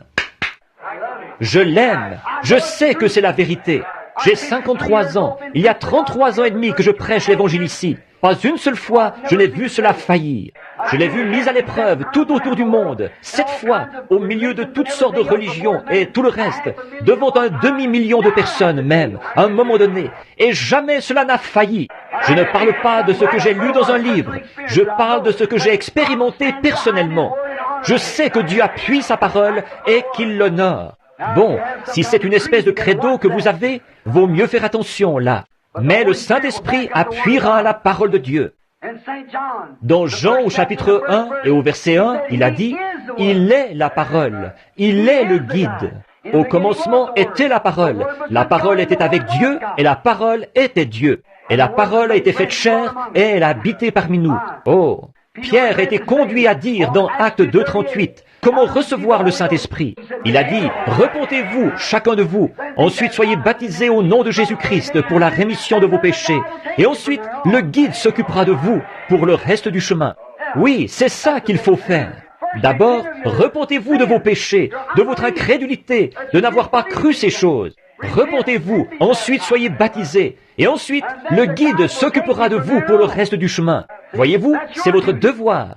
C'est votre devoir de vous repentir. C'est votre devoir d'être baptisé. Ensuite, c'est le devoir du guide de s'occuper de vous pour le reste du chemin, de vous conduire de la vertu à la connaissance, à la tempérance, à la patience, à la piété et à l'amour fraternel, et le Saint-Esprit vous scelle.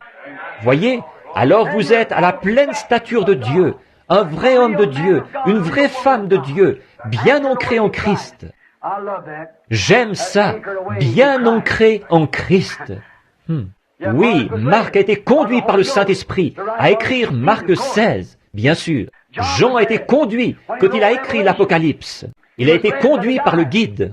Il a aussi été conduit par le guide à dire « Quiconque en retranchera une seule parole, ou y ajoutera une seule parole, celui-là sera retranché, sa part, du livre de vie. » Maintenant, comment allez-vous substituer quelque chose à la parole de Dieu tout en continuant à prétendre que vous êtes conduit par le Saint-Esprit? Ça ne tient pas debout, n'est-ce pas? Non, monsieur, pas du tout. Il a été mon guide au long de ma vie. Il m'a guidé jusqu'à la vie. Il est celui qui m'a conduit à la vie et il est ma vie.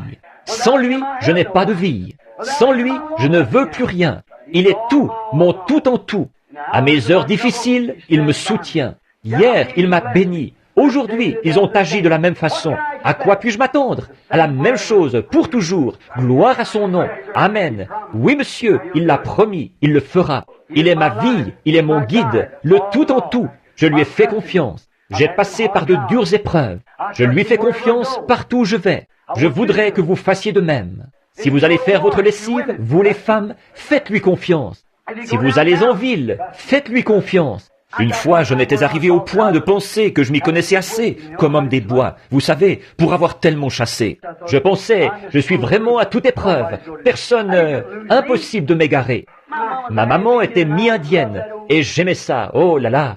Impossible de m'égarer dans les bois, je sais où je suis. Et pour ma lune de miel, j'ai triché un petit peu avec ma femme. Je lui ai dit, tu sais chérie, ce serait bien qu'on se marie le 23 octobre. Évidemment, c'est à cette date-là que le Seigneur m'avait dit de le faire. Et je me suis dit, maintenant, comme petite lune de miel, j'ai mis de l'argent de côté, je vais l'emmener voir Niagara Falls et j'irai dans les Adirondacks chasser un peu, voyez. Alors je l'ai emmené, elle et Billy, il n'était qu'un petit bout de chou. Donc, je devais l'emmener en lune de miel. Et c'était un voyage de chasse aussi, vous savez. Alors je me suis dit que ce serait bien de faire comme ça.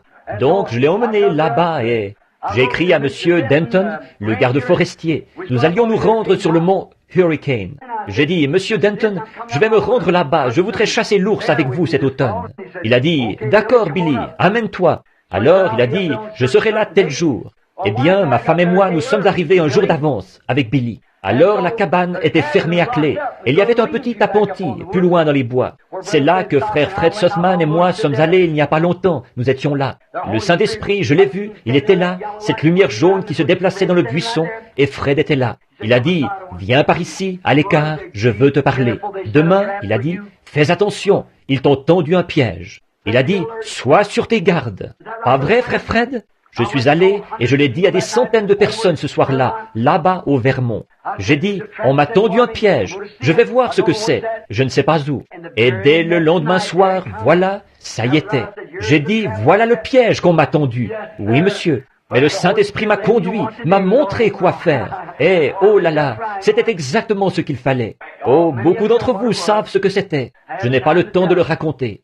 Mais nous étions là-bas cette fois-là, et il avait commencé à faire froid ce jour-là. Monsieur Denton allait arriver le lendemain. J'ai dit, tu sais chérie, ce serait bien si je pouvais rentrer à la maison en rapportant un grand cerf. J'ai dit, j'étais obligé d'économiser mes sous, et nous venons de nous marier. Et j'ai dit, nous aurions notre viande pour l'hiver, si je faisais un peu de chasse aujourd'hui. Elle a dit, eh bien, vas-y Billy. Elle a dit, maintenant n'oublie pas, je ne suis jamais venu ici dans les bois. Elle a dit, elle était à environ 25 000 là, dans les montagnes. Vous savez, alors elle a dit, je ne m'y connais pas du tout. Elle a dit, alors j'ai dit, eh bien, tu te souviens là, il y a 2 ans, j'ai tué ces 3 ours. C'était juste de l'autre côté de la montagne là-bas. Et j'ai dit, maintenant je vais attraper un grand cerf, et on va avoir de l'ours. Et j'ai dit, on aura notre viande pour l'hiver.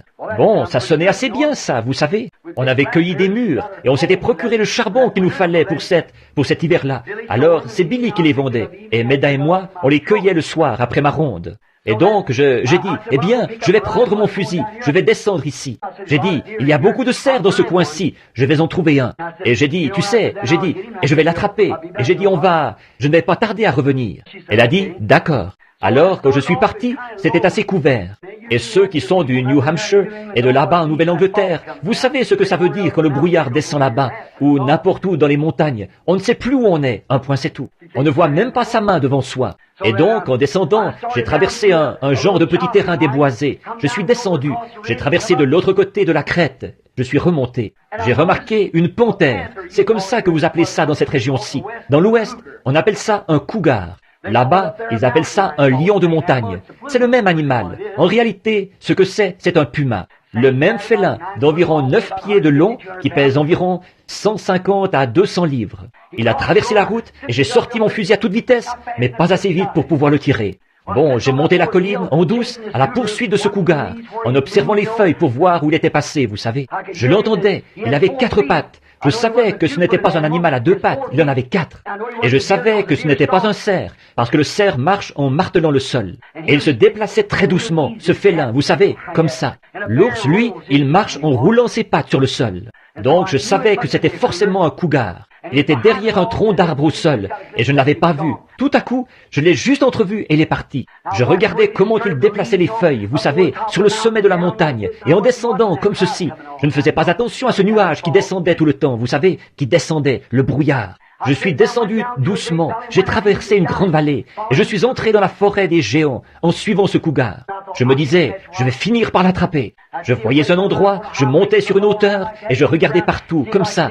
Je jetais un coup d'œil furtif pour voir si je pouvais le voir. J'écoutais très attentivement, puis je me baissais de nouveau, doucement. On entendait le craquement des broussailles, bien en avant de moi, il sortait. Voyez-vous, là, il était arrivé jusqu'aux arbres. À ce moment-là, je ne pouvais plus suivre sa piste. Voyez-vous, il était plus futé, là, il montait aux arbres, il sautait d'un arbre à l'autre. Il savait que là, je ne pourrais plus suivre sa piste. Oh, je me suis dit, oh, tant pis. Alors j'ai commencé à remonter dans le canyon, et j'ai reniflé l'odeur d'un ours, un vieil ours mâle. Je me suis dit, là, lui, je vais l'attraper. Oh, ça, c'est bien. J'ai reniflé l'odeur de nouveau, et j'ai avancé encore un peu, j'épiais, à l'affût de toutes sortes de signes et tout. Je ne voyais absolument rien. J'ai fait demi-tour pour redescendre, je suis retourné de l'autre côté de la montagne. C'est là que j'ai commencé à remarquer, il y avait un peu de brouillard. Et j'ai reniflé encore son odeur, il était quelque part dans l'air. J'ai dit, non, là, ce qui s'est passé, c'est que le vent venait de cette direction-ci, et l'odeur de l'ours venait de là, de cette direction-là. Et maintenant que j'ai traversé de ce côté, le vent vient de l'autre direction, ici. Donc, il faut que je retourne à l'endroit où j'ai senti l'odeur de cet ours la première fois, et que je reparte de là. Et, en m'en retournant, j'ai regardé de l'autre côté du canyon. J'ai vu bouger les broussailles. Et à ce moment-là, quelque chose de noir a bougé. Je me suis dit, le voilà. J'ai chargé mon fusil en vitesse et je suis resté immobile. Et là, c'était un grand cerf mâle, un énorme. Je me suis dit, c'est justement ce que je voulais, après tout. J'ai abattu ce cerf. Je me suis dit, eh bien, je n'avais pas du tout remarqué qu'il faisait un peu. Quand j'ai eu fini de le préparer, j'ai regardé. Je me suis nettoyé les mains, j'ai essuyé mon couteau, je l'ai remis à sa place. Et je me suis dit, gloire à Dieu, merci Seigneur Jésus, tu m'as donné ma viande pour l'hiver. Que Dieu soit loué. J'ai pris mon fusil, je me suis dit, je vais tout de suite remonter ici dans le canyon. J'ai dit, regarde-moi ça mon gars, il va y avoir une tempête. Je fais mieux de sortir d'ici, d'aller retrouver Meda et les autres. J'ai dit, il faut que je me dépêche. Je suis remonté dans le canyon, j'ai déboutonné ma grande veste rouge, et je courais dans le canyon, comme ceci, en le contournant. Tout à coup, je me suis dit, oh, où est-ce que j'avais tourné? Le vent soufflait déjà fort, les arbres valsaient ensemble. Je me suis dit, où est-ce que j'avais tourné? Je suis allé de l'autre côté. Je savais que je me dirigeais tout droit vers le mont Hurricane. Mais tout à coup, je me suis arrêté. J'étais en sueur. Je me suis dit, qu'est-ce qui se passe ici? Ça fait une demi-heure ou 3/4 d'heure que je suis parti, et je ne trouve pas l'endroit où j'avais tourné. J'ai levé les yeux, et mon cerf était suspendu là. J'étais exactement au même endroit. Je me suis dit, eh bien, qu'est-ce que j'ai fait? Eh bien, je suis reparti. Je me suis dit, cette fois, je vais y arriver. Je n'étais pas attentif, c'est tout. J'ai fait attention à chaque petit mouvement, partout, je faisais attention. Je cherchais, les nuages qui approchaient. Je savais qu'il allait y avoir une tempête de neige. Le brouillard était très bas. Et là, j'ai commencé à remarquer. Je me suis dit, je vais aller un peu plus loin. J'ai continué. Je me suis dit, eh bien, c'est bizarre. On dirait que j'ai déjà vu cet endroit. J'ai regardé et mon cerf était suspendu là. Voyez? Savez-vous ce que je faisais? Les Indiens appellent ça la marche de la mort. Voyez-vous, vous marchez en décrivant un cercle, vous tournez et tournez. Eh bien, je me croyais trop bon guide pour jamais m'égarer. Voyez-vous, on n'avait pas besoin de me dire quoi que ce soit des bois. Je savais me débrouiller. Voyez, je suis reparti, je disais, impossible que je fasse cette erreur. Et je suis encore revenu.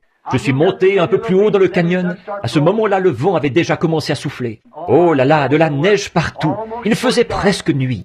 Et je savais que Meda mourrait pendant la nuit dans cette région sauvage et ne savait pas se débrouiller toute seule. Et Billy avait peut-être 4 ans, 3 ans. Il n'était qu'un petit bout de chou.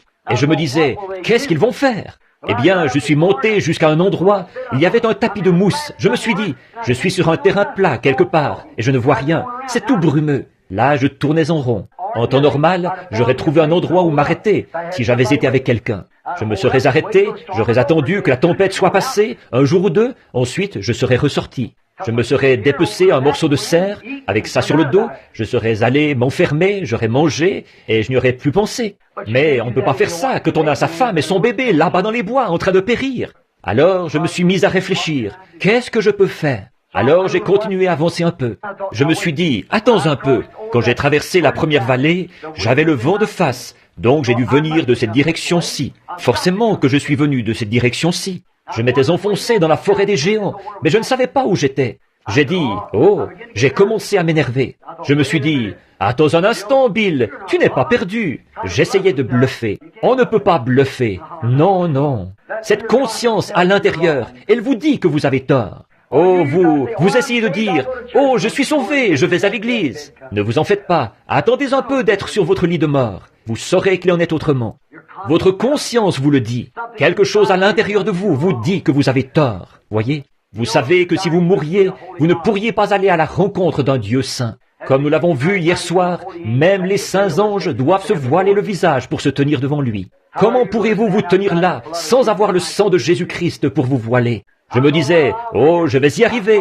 Je suis reparti. Je me suis rendu compte que j'entendais continuellement quelque chose. Là, je me suis énervé. Et je me disais, maintenant, si je fais ça, je vais perdre les pédales. Un homme qui est perdu, d'habitude, c'est ce qu'il fait. Il perd les pédales dans les bois. Ensuite, il va prendre son fusil et se tirer, ou tomber dans un fossé et se casser une jambe. Il va rester là, il va mourir là. Alors, je me suis dit, qu'est-ce que je vais faire? Alors, je me suis remis à marcher. Et j'entendais continuellement quelque chose qui disait « Je suis un secours qui ne manque jamais au moment de la détresse ». Et je continuais à marcher, tout simplement. Je me disais « Maintenant, je vois bien que je commence à être un peu ma boule. Là, j'entends une voix qui me parle. » Je continuais à avancer, et là, je sifflotais, vous savez. Je me disais « Allons, je ne suis pas perdu. Tu sais où tu es, mon gars. Qu'est-ce que tu as? Tu ne peux pas te perdre. Tu es trop bon chasseur pour ça. Tu ne peux pas te perdre. » Je me vantais, vous savez, j'essayais de bluffer pour passer au travers. Vous ne pouvez pas bluffer. Tout au fond ici, il y a une petite roue qui tourne, qui dit « Mon gars, tu es perdu, et tu le sais. Voyez, tu es perdu. » Je continuais à avancer. « Oh, je ne suis pas perdu, tout ira bien. Je vais retrouver mon chemin pour sortir. » Les choses ont commencé à prendre un drôle d'aspect. Le vent tout près. La neige s'est mise à tomber, une petite neige en bouillie. Nous on dit « grésiller ». Et je pensais à ma femme et au bébé. Je me disais, oh là là, tout à coup, j'ai encore entendu cela qui disait, je suis un secours qui ne manque jamais au moment de la détresse. J'étais ministre de l'Évangile à l'époque, je prêchais ici même au tabernacle. Alors je me suis dit, eh bien, qu'est-ce que je peux faire? Je me suis arrêté, j'ai regardé partout, et là le brouillard était déjà tombé. Ça y était, à ce moment-là, il n'y avait plus rien à faire. Je me suis dit, oh, qu'est-ce que je peux faire? Je me suis dit, monsieur, je ne suis pas digne de vivre. J'ai été trop sûr de moi. Je pensais que j'étais un chasseur, mais je n'en suis pas un. Et frère, je lui ai toujours fait confiance. Au tir, je détiens des records. Ils sont accrochés là. Et comme pêcheur, je suis médiocre, mais je lui ai toujours fait confiance. Au tir, je suis médiocre comme tireur, mais il m'a permis d'établir des records mondiaux. Voyez? Tirer des cerfs à 7 ou 800 verges. J'ai un fusil accroché là, avec lequel j'ai tué 35 pièces de gibier, sans manquer un seul coup avec. Lisez ça quelque part, si vous le pouvez. Voyez? Ce n'est pas moi, c'est lui. Je lui ai fait confiance. J'étais là, je me disais, qu'est-ce que je peux faire? Qu'est-ce que je peux faire? Je continuais. Ça se rapprochait de plus en plus, de plus en plus. Je suis un secours qui ne manque jamais au moment de la détresse. Un secours qui ne manque jamais. Je me suis dit, est-ce que c'est Dieu qui me parle? J'ai ôté mon chapeau. J'avais mon chapeau de garde-chasse, avec le mouchoir rouge attaché autour. Je l'ai posé par terre. J'ai ôté ma veste, elle était humide. J'ai déposé ma veste par terre. J'ai adossé mon fusil contre un arbre. J'ai dit, Père Céleste, maintenant je commence à divaguer. J'entends une voix qui me parle. Est-ce toi? J'ai dit, Seigneur, je vais t'avouer que je ne suis pas un chasseur. Je n'en suis pas un. Je n'arrive pas à me débrouiller. Il faut que tu m'aides. Je ne suis pas digne de vivre, après avoir fait les choses que j'ai faites, de venir ici et de penser que je m'y connaissais trop pour jamais me perdre. J'ai besoin de toi, Seigneur. Mon épouse est une brave femme. Mon bébé, mon petit garçon, sa mère est décédée. Elle essaye d'être une mère pour lui, et je viens de l'épouser. Elle est là, une enfant, dans les bois. Ils vont tous les deux mourir cette nuit. Avec ce vent, il va peut-être faire 10 degrés au-dessous de zéro, et ne sauront pas comment survivre. Ils vont mourir cette nuit. Ne les laisse pas mourir, ô Dieu. Emmène-moi auprès d'eux, pour que je puisse m'en occuper, qu'ils ne meurent pas. Je suis perdu, ô Dieu. Je n'arrive plus à retrouver mon chemin. Je t'en prie, ne veux-tu pas m'aider? Et pardonne-moi ma conduite égocentrique. Je ne peux rien faire sans toi. Tu es mon guide. Aide-moi, Seigneur. Je me suis relevé et j'ai dit « Amen ». J'ai ramassé mon mouchoir, ma veste, je l'ai ramassée, j'ai remis mon chapeau, j'ai pris mon fusil. J'ai dit « Maintenant, je vais m'orienter dans la direction qui, selon moi, est vraiment la meilleure, à ma connaissance. Et je vais avancer en ligne droite dans cette direction, parce que je tourne en rond quelque part, je ne sais pas où. Mais j'irai dans la direction que tu m'indiqueras, Seigneur Dieu, mon guide. » J'ai commencé à marcher dans cette direction-ci. J'ai dit, c'est ça, il faut que je me convainque que c'est ça. Je vais dans cette direction-ci. Je vais en ligne droite dans cette direction-ci. Je n'en dévierai pas. Je vais dans cette direction-ci. Je sais que j'ai raison. Je vais dans cette direction-ci. Si j'étais allé dans cette direction-là, je partais pour le Canada. Voyez? Juste à ce moment-là, j'ai senti quelque chose me toucher l'épaule, une main. Il m'a semblé que c'était une main d'homme qui me touchait, tellement vite que je me suis retourné pour regarder. Il n'y avait personne. Je me suis dit, qu'est-ce que c'était? La Bible est ici devant moi. Dieu, mon guide et mon juge, est ici. J'ai simplement levé les yeux, et au loin, dans cette direction-ci, le brouillard s'est écarté, juste assez pour que je voie la tour au sommet du mont Hurricane. J'allais dans la direction complètement opposée, en utilisant de mon mieux mes capacités de chasseur. J'allais dans l'autre direction, et il commençait à être très tard le soir là.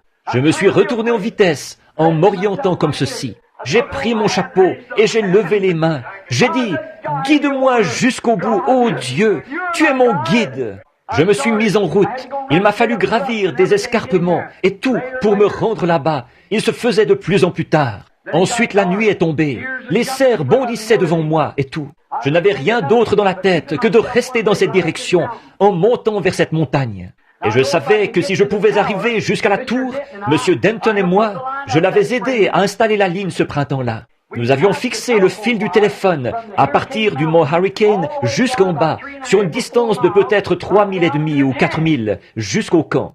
Et c'était le long d'un petit sentier, mais avec la neige qu'il y avait là, on ne pouvait pas distinguer le sentier, voyez. Et le vent qui soufflait et tout, il faisait noir.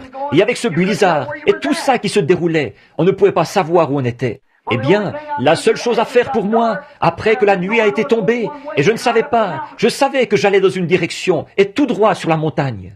En effet, je devais gravir la montagne, et la tour était juste au sommet de la montagne, et j'avais environ 6 000 à parcourir avant d'y arriver. Pensez un peu, ce brouillard qui s'est dissipé sur une distance de 6 000, juste un trou pour que je puisse la voir. Et alors, je prenais mon fusil dans cette main-ci, et je tenais cette main-ci en l'air, parce que j'avais fixé le fil sur les arbres, comme ça, en descendant les fils du téléphone jusqu'à la cabane, pour qu'il puisse parler avec sa femme et faire des appels de là-bas, de la montagne. Et je devais l'aider à enlever tout ça cet automne-là.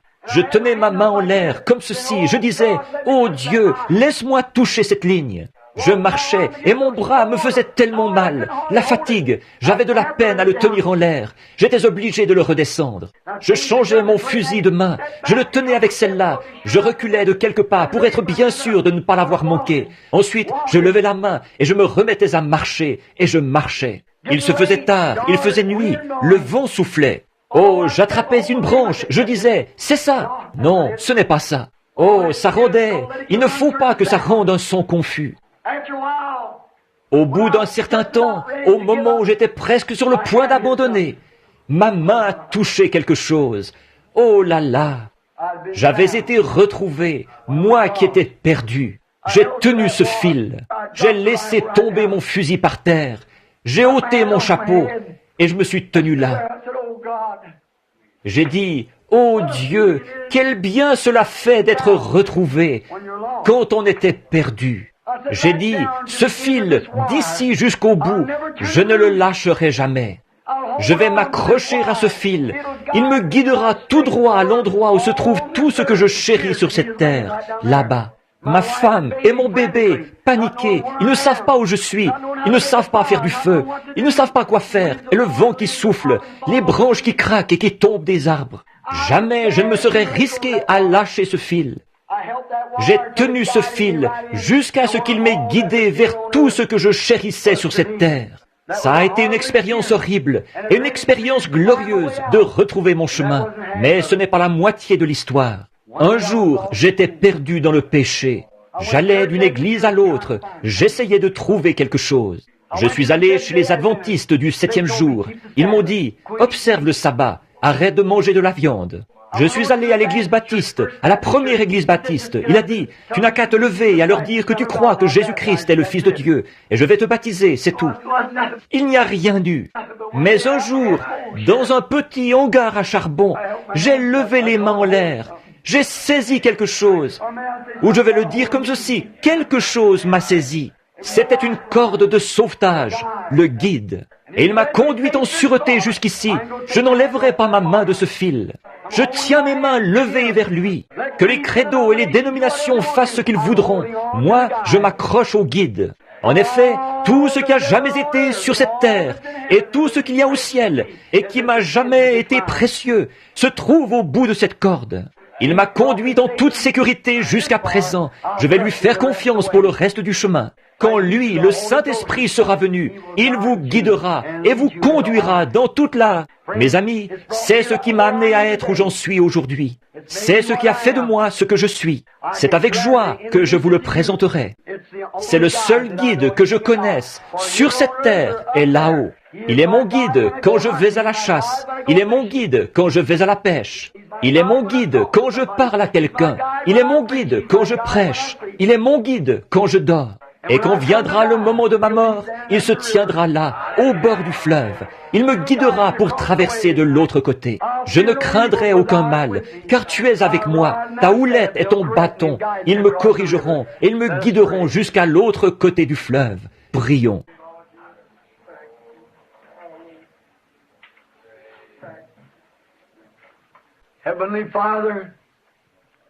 Père Céleste, je suis si reconnaissant pour le guide, celui qui me conduit. Oh, parfois, Père, je ne l'entends plus autour de moi, ça m'effraie. Je veux qu'il soit près de moi, parce que je ne sais pas à quelle heure j'arriverai au fleuve. Je veux qu'il soit près de moi. Ne me quitte jamais, Seigneur.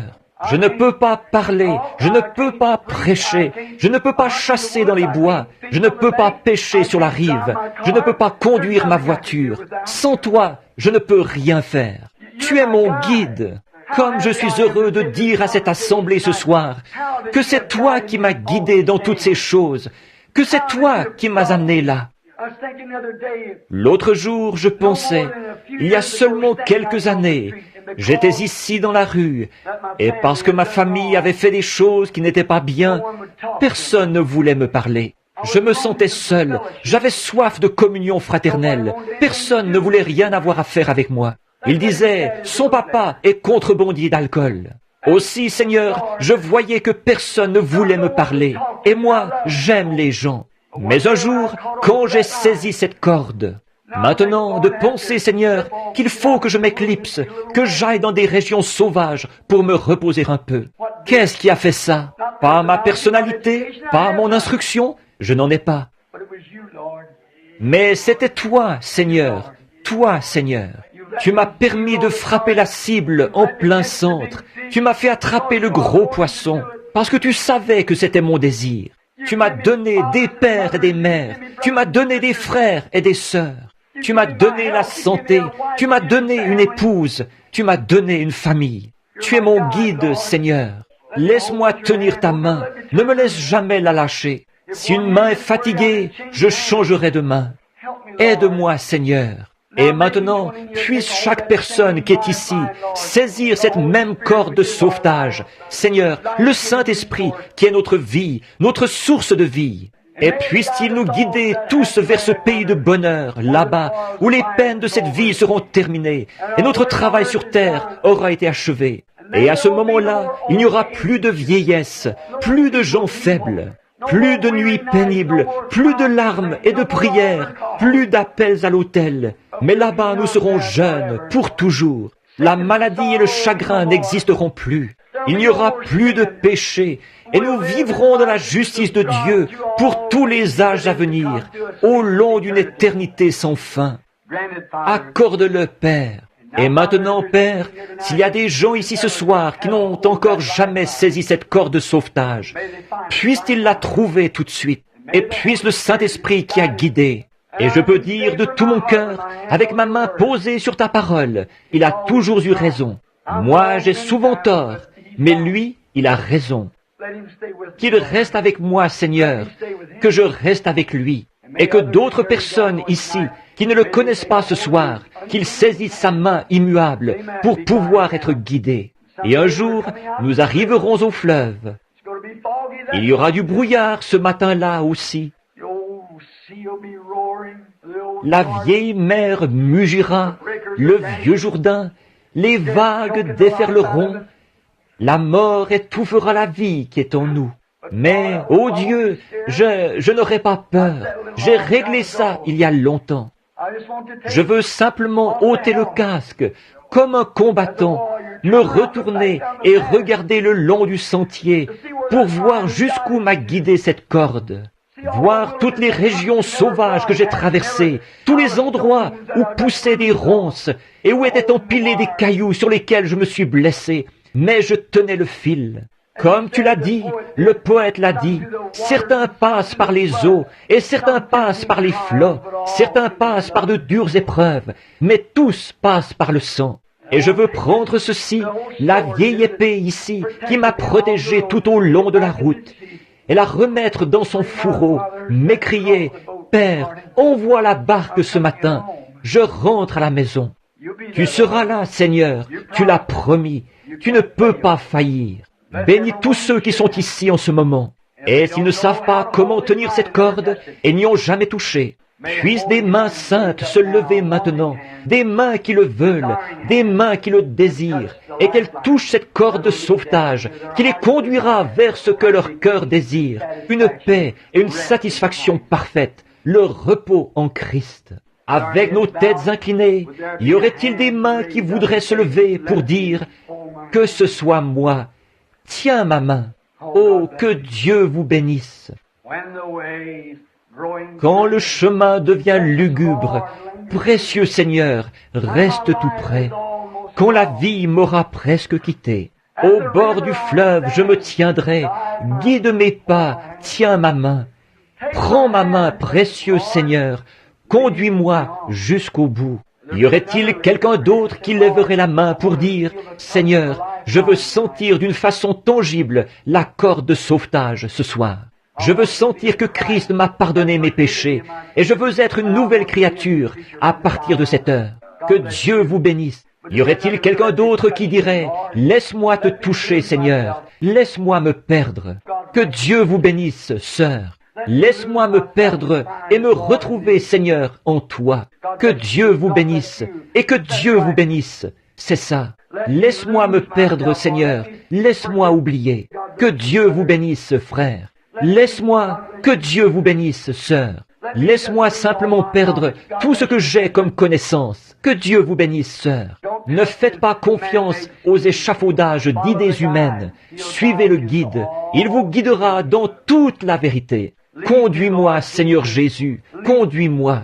Que Dieu vous bénisse là-bas. Oh, beaucoup de mains se sont levées, désireuses du salut. Maintenant, pendant que nous, l'autel ici, on ne peut pas faire d'appel à l'autel, parce qu'il y a des gens assis partout à l'autel. Mais il est là, tout près. Quand vous avez levé la main, vous le savez très bien, il s'est passé quelque chose dans votre cœur. Jésus a dit, « Celui qui écoute mes paroles et qui croit à celui qui m'a envoyé a la vie éternelle. » L'avez-vous fait sérieusement? Alors il y a le baptistère ici qui est rempli d'eau. Il y aura amplement de temps pour faire des baptêmes. Prions. Notre Père Céleste, ce petit message entrecoupé ce soir, transmis avec une voix enrouée, le Saint-Esprit a dû se mouvoir quelque part. Il est allé où il devait aller. Et il y en a beaucoup, Seigneur, ce soir, peut-être 15 ou 20, qui ont levé la main, comme quoi ils ont besoin du guide. Ils se rendent compte qu'ils cherchent à se bercer d'illusions. Ils cherchent à dire « Tout va bien pour moi », mais au fond de leur cœur, ils savent que ce n'est pas vrai. Et ils veulent sentir ta présence, Seigneur. Ils veulent le guide, ils veulent s'engager. Tu n'es jamais surchargé. Ils veulent s'engager dans ce voyage. Ils ne connaissent pas le chemin. Personne ne sait comment les emmener là-bas. Tu es le seul. Ils viennent pour recevoir le guide pourvu par Dieu, le Saint-Esprit. Ils ont levé leurs mains. Ô Saint-Esprit et guide, descends sur eux. Pardonne chaque péché, pardonne leurs iniquités. Fais-les entrer dans le corps de Christ ce soir, où ils pourront ressentir le courant de Dieu qui passe dans cette ligne, qui les conduira jusqu'au Jourdain, et de l'autre côté du Jourdain, jusqu'au pays promis. Puissent-ils suivre directement derrière la parole. La parole dit, repentez-vous et ensuite soyez baptisés au nom de Jésus-Christ. Qu'ils n'essaient pas d'y arriver par un autre moyen. Qu'ils suivent directement derrière la parole, car il est celui qui guidera. Ce sont les échelons qu'il faut gravir pour pouvoir saisir le guide. Accorde-le, Seigneur, qu'il soit à toi. Ils sont dans tes mains maintenant, des trophées. Nul ne peut les ravir de ta main. Je crois que tu les prendras avec toi, comme des gens qui ont été sauvés. Je crois qu'ils ont levé la main. Ils n'auraient pas pu le faire d'eux-mêmes sans que quelque chose leur ait parlé. C'était toi, Saint-Esprit et guide. Ils voient que l'heure approche rapidement. Le brouillard descend sur la terre. Des grands credos et tout sont en train de s'unir. Les églises sont en train de former une confédération. Elles se rassemblent. Et, oh Dieu, combien ils essaient de déclarer, tout ce qui sort de la norme devra partir d'ici et aller en Alaska. Et toutes ces menaces qu'ils profèrent, ce n'est rien de nouveau pour nous. Le grand guide nous a montré cela dans le sentier de la parole. Nous traversons tout simplement cette partie-là de la parole. Dieu notre Père, tu leur as parlé ce soir, et je te les remets maintenant comme les trophées de la parole, au nom de Jésus. Maintenant, posés sur la chair ici, Père, il y a des mouchoirs pour des gens qui sont malades. Peut-être un petit bébé, une mère, une sœur, un frère. Il y a même des petites épingles à cheveux piquées dedans. Et maintenant, je les prends contre moi. Or, il nous est enseigné dans la Bible que des linges et des mouchoirs qui avaient touché le corps de Paul étaient appliqués sur les malades et ils étaient guéris. Les esprits impurs sortaient des gens. Or, nous sommes conscients, Seigneur, que Paul était un homme. Il était seulement un homme. Mais c'est de l'onction du Saint-Esprit sur lui que provenait la bénédiction sur ses mouchoirs et de la foi que les gens avaient qu'il était ton apôtre. Maintenant, Paul nous a été enlevé, mais pas le guide. Il est toujours ici. Et, ô Dieu, je te prie de bénir ces mouchoirs et que le guide dirige ces gens vers ce point de l'abandon complet. Il nous est également dit qu'Israël, quand ils suivaient leur guide, ils sont arrivés jusqu'au Jourdain, jusqu'à, plutôt, la mer Rouge. Dans l'exercice même de leur fonction, ils ont été immobilisés et le guide les avait conduits là-bas. Qu'était-ce? Pour montrer sa gloire. Et quand il n'y avait plus aucun espoir, alors Dieu a baissé les regards à travers cette colonne de feu, et même la vieille mère morte a pris peur. Elle s'est retirée, et un sentier s'est ouvert pour qu'Israël passe et se rende dans le pays promis. Assurément, Seigneur, tu es toujours le même Dieu. Ces gens sont peut-être des chrétiens, ils sont peut-être sur le sentier même du devoir, mais ils se sont fait coincer, la maladie les a coincés. Abaisse les regards à travers le sang de Jésus ce soir. Le diable va prendre peur, il va se retirer, et tes enfants passeront de l'autre côté. La promesse d'une bonne santé. Accorde-le, Père, je les envoie de mon corps vers le leur, au nom de Jésus-Christ. J'élève cette assemblée devant toi. Par la foi, je les emmène directement au glorieux autel de Dieu, là-bas au ciel. En effet, tout ce qu'ils désirent quant à leur maladie, tout ce qui ne va pas chez eux, tout ce qui ne va pas dans leur vie, quoi que ce soit, ô Dieu, purifie-les, fais qu'ils t'appartiennent. Guéris-les, Père, que la puissance qui a fait sortir Jésus de la tombe rende la vie à leur corps mortel et fasse d'eux de nouvelles créations en Christ. Donne-leur une bonne santé et de la force pour te servir. Souviens-toi de moi, ô Seigneur, je suis ton serviteur. Aide-moi en ce moment où j'ai besoin de prière.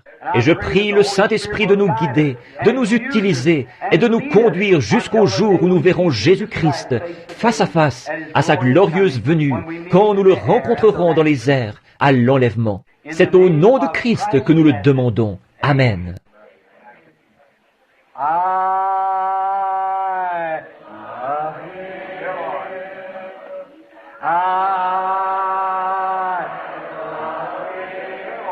L'aimez-vous?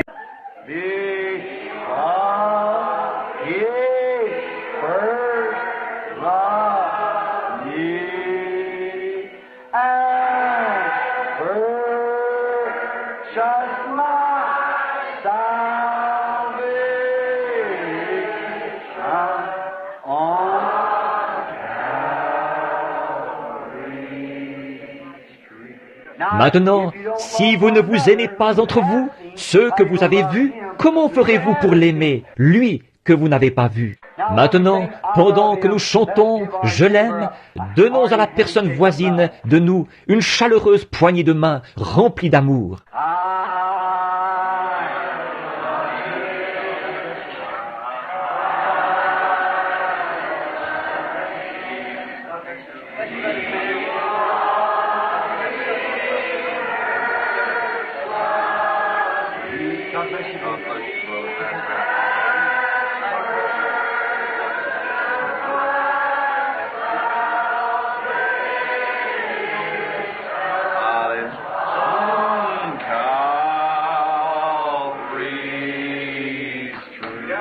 Maintenant, levez vos mains vers lui.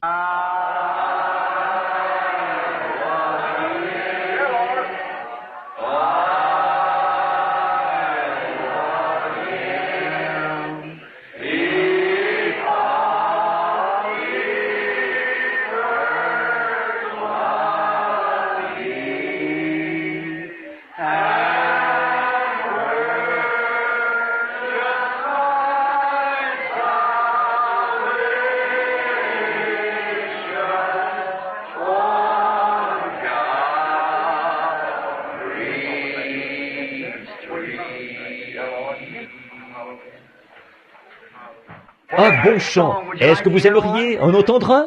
Si j'ai bien compris, nous avons avec nous un conducteur de chant qui est évangéliste, qui vient d'Indianapolis. Je crois qu'il chante au tabernacle Cadle. Est-ce juste? Très bien, monsieur. C'est son poste au tabernacle Cadle. Combien se souviennent de Howard Cadle? Oh là là, que Dieu donne le repos à son âme précieuse. L'oiseau moqueur des ondes, une femme que j'aimais entendre chanter, plus que tous ceux que j'ai entendus chanter au cours de ma vie, pratiquement. C'était Madame Cadle. Quand elle chantait, avant de sortir de ta chambre ce matin, as-tu pensé à prier au nom de Christ, notre Sauveur, qu'il soit ton bouclier aujourd'hui? Juste ici, de l'autre côté de la rue un matin, dans une petite cabane de 2 pièces, je me suis levé, je m'apprêtais à faire du feu. Le poêle ne voulait pas s'allumer. J'essayais de l'allumer, et le vent descendait et l'éteignait en me soufflant dans le visage. Et il faisait froid, j'étais presque gelé, il y avait du givre partout sur le plancher, et moi, j'étais nu-pied. J'essayais d'allumer ce petit poêle en fer blanc, avec son petit tuyau pour le four. Et je venais, Méda et moi, on venait de se marier, pas longtemps avant. Et j'essayais, le vieux bois était humide, il ne voulait pas brûler. Et j'étais assis là, je me disais, oh là là, je vais réessayer. Il fallait que j'aille travailler, et je faisais du vent dans le vieux poêle comme ça. J'ai tendu le bras et j'ai allumé la radio. Elle s'est mise à chanter. Avant de sortir de ta chambre ce matin, as-tu pensé à prier? C'est bien simple, je suis tombé par terre. Au nom de Christ notre Sauveur, qu'il soit ton bouclier aujourd'hui. Oh, que j'aime entendre chanter cette femme. À un moment donné, quand je passerai de l'autre côté du fleuve, je crois que j'entendrai Madame Cadle assis là-bas. Vous savez, depuis toujours, je me suis fixé un rendez-vous. De ce côté du fleuve, il y a l'arbre qui est toujours vert. Vous savez, l'arbre de vie. Et de l'autre côté du fleuve, il y a une chorale angélique qui chante jour et nuit, parce qu'il n'y a pas de nuit là-bas. Elle chante toute la journée, voyez-vous. Je vais me trouver un coin, m'installer à mon aise et écouter ça. Je crois que j'entendrai Madame Cadle chanter là-bas. Que Dieu bénisse notre frère. Son nom m'échappe. Qu'est-ce que c'est, frère? Frère Ned Woolman va chanter pour vous maintenant. Frère Woolman, on est content de vous avoir ici avec nous ce soir.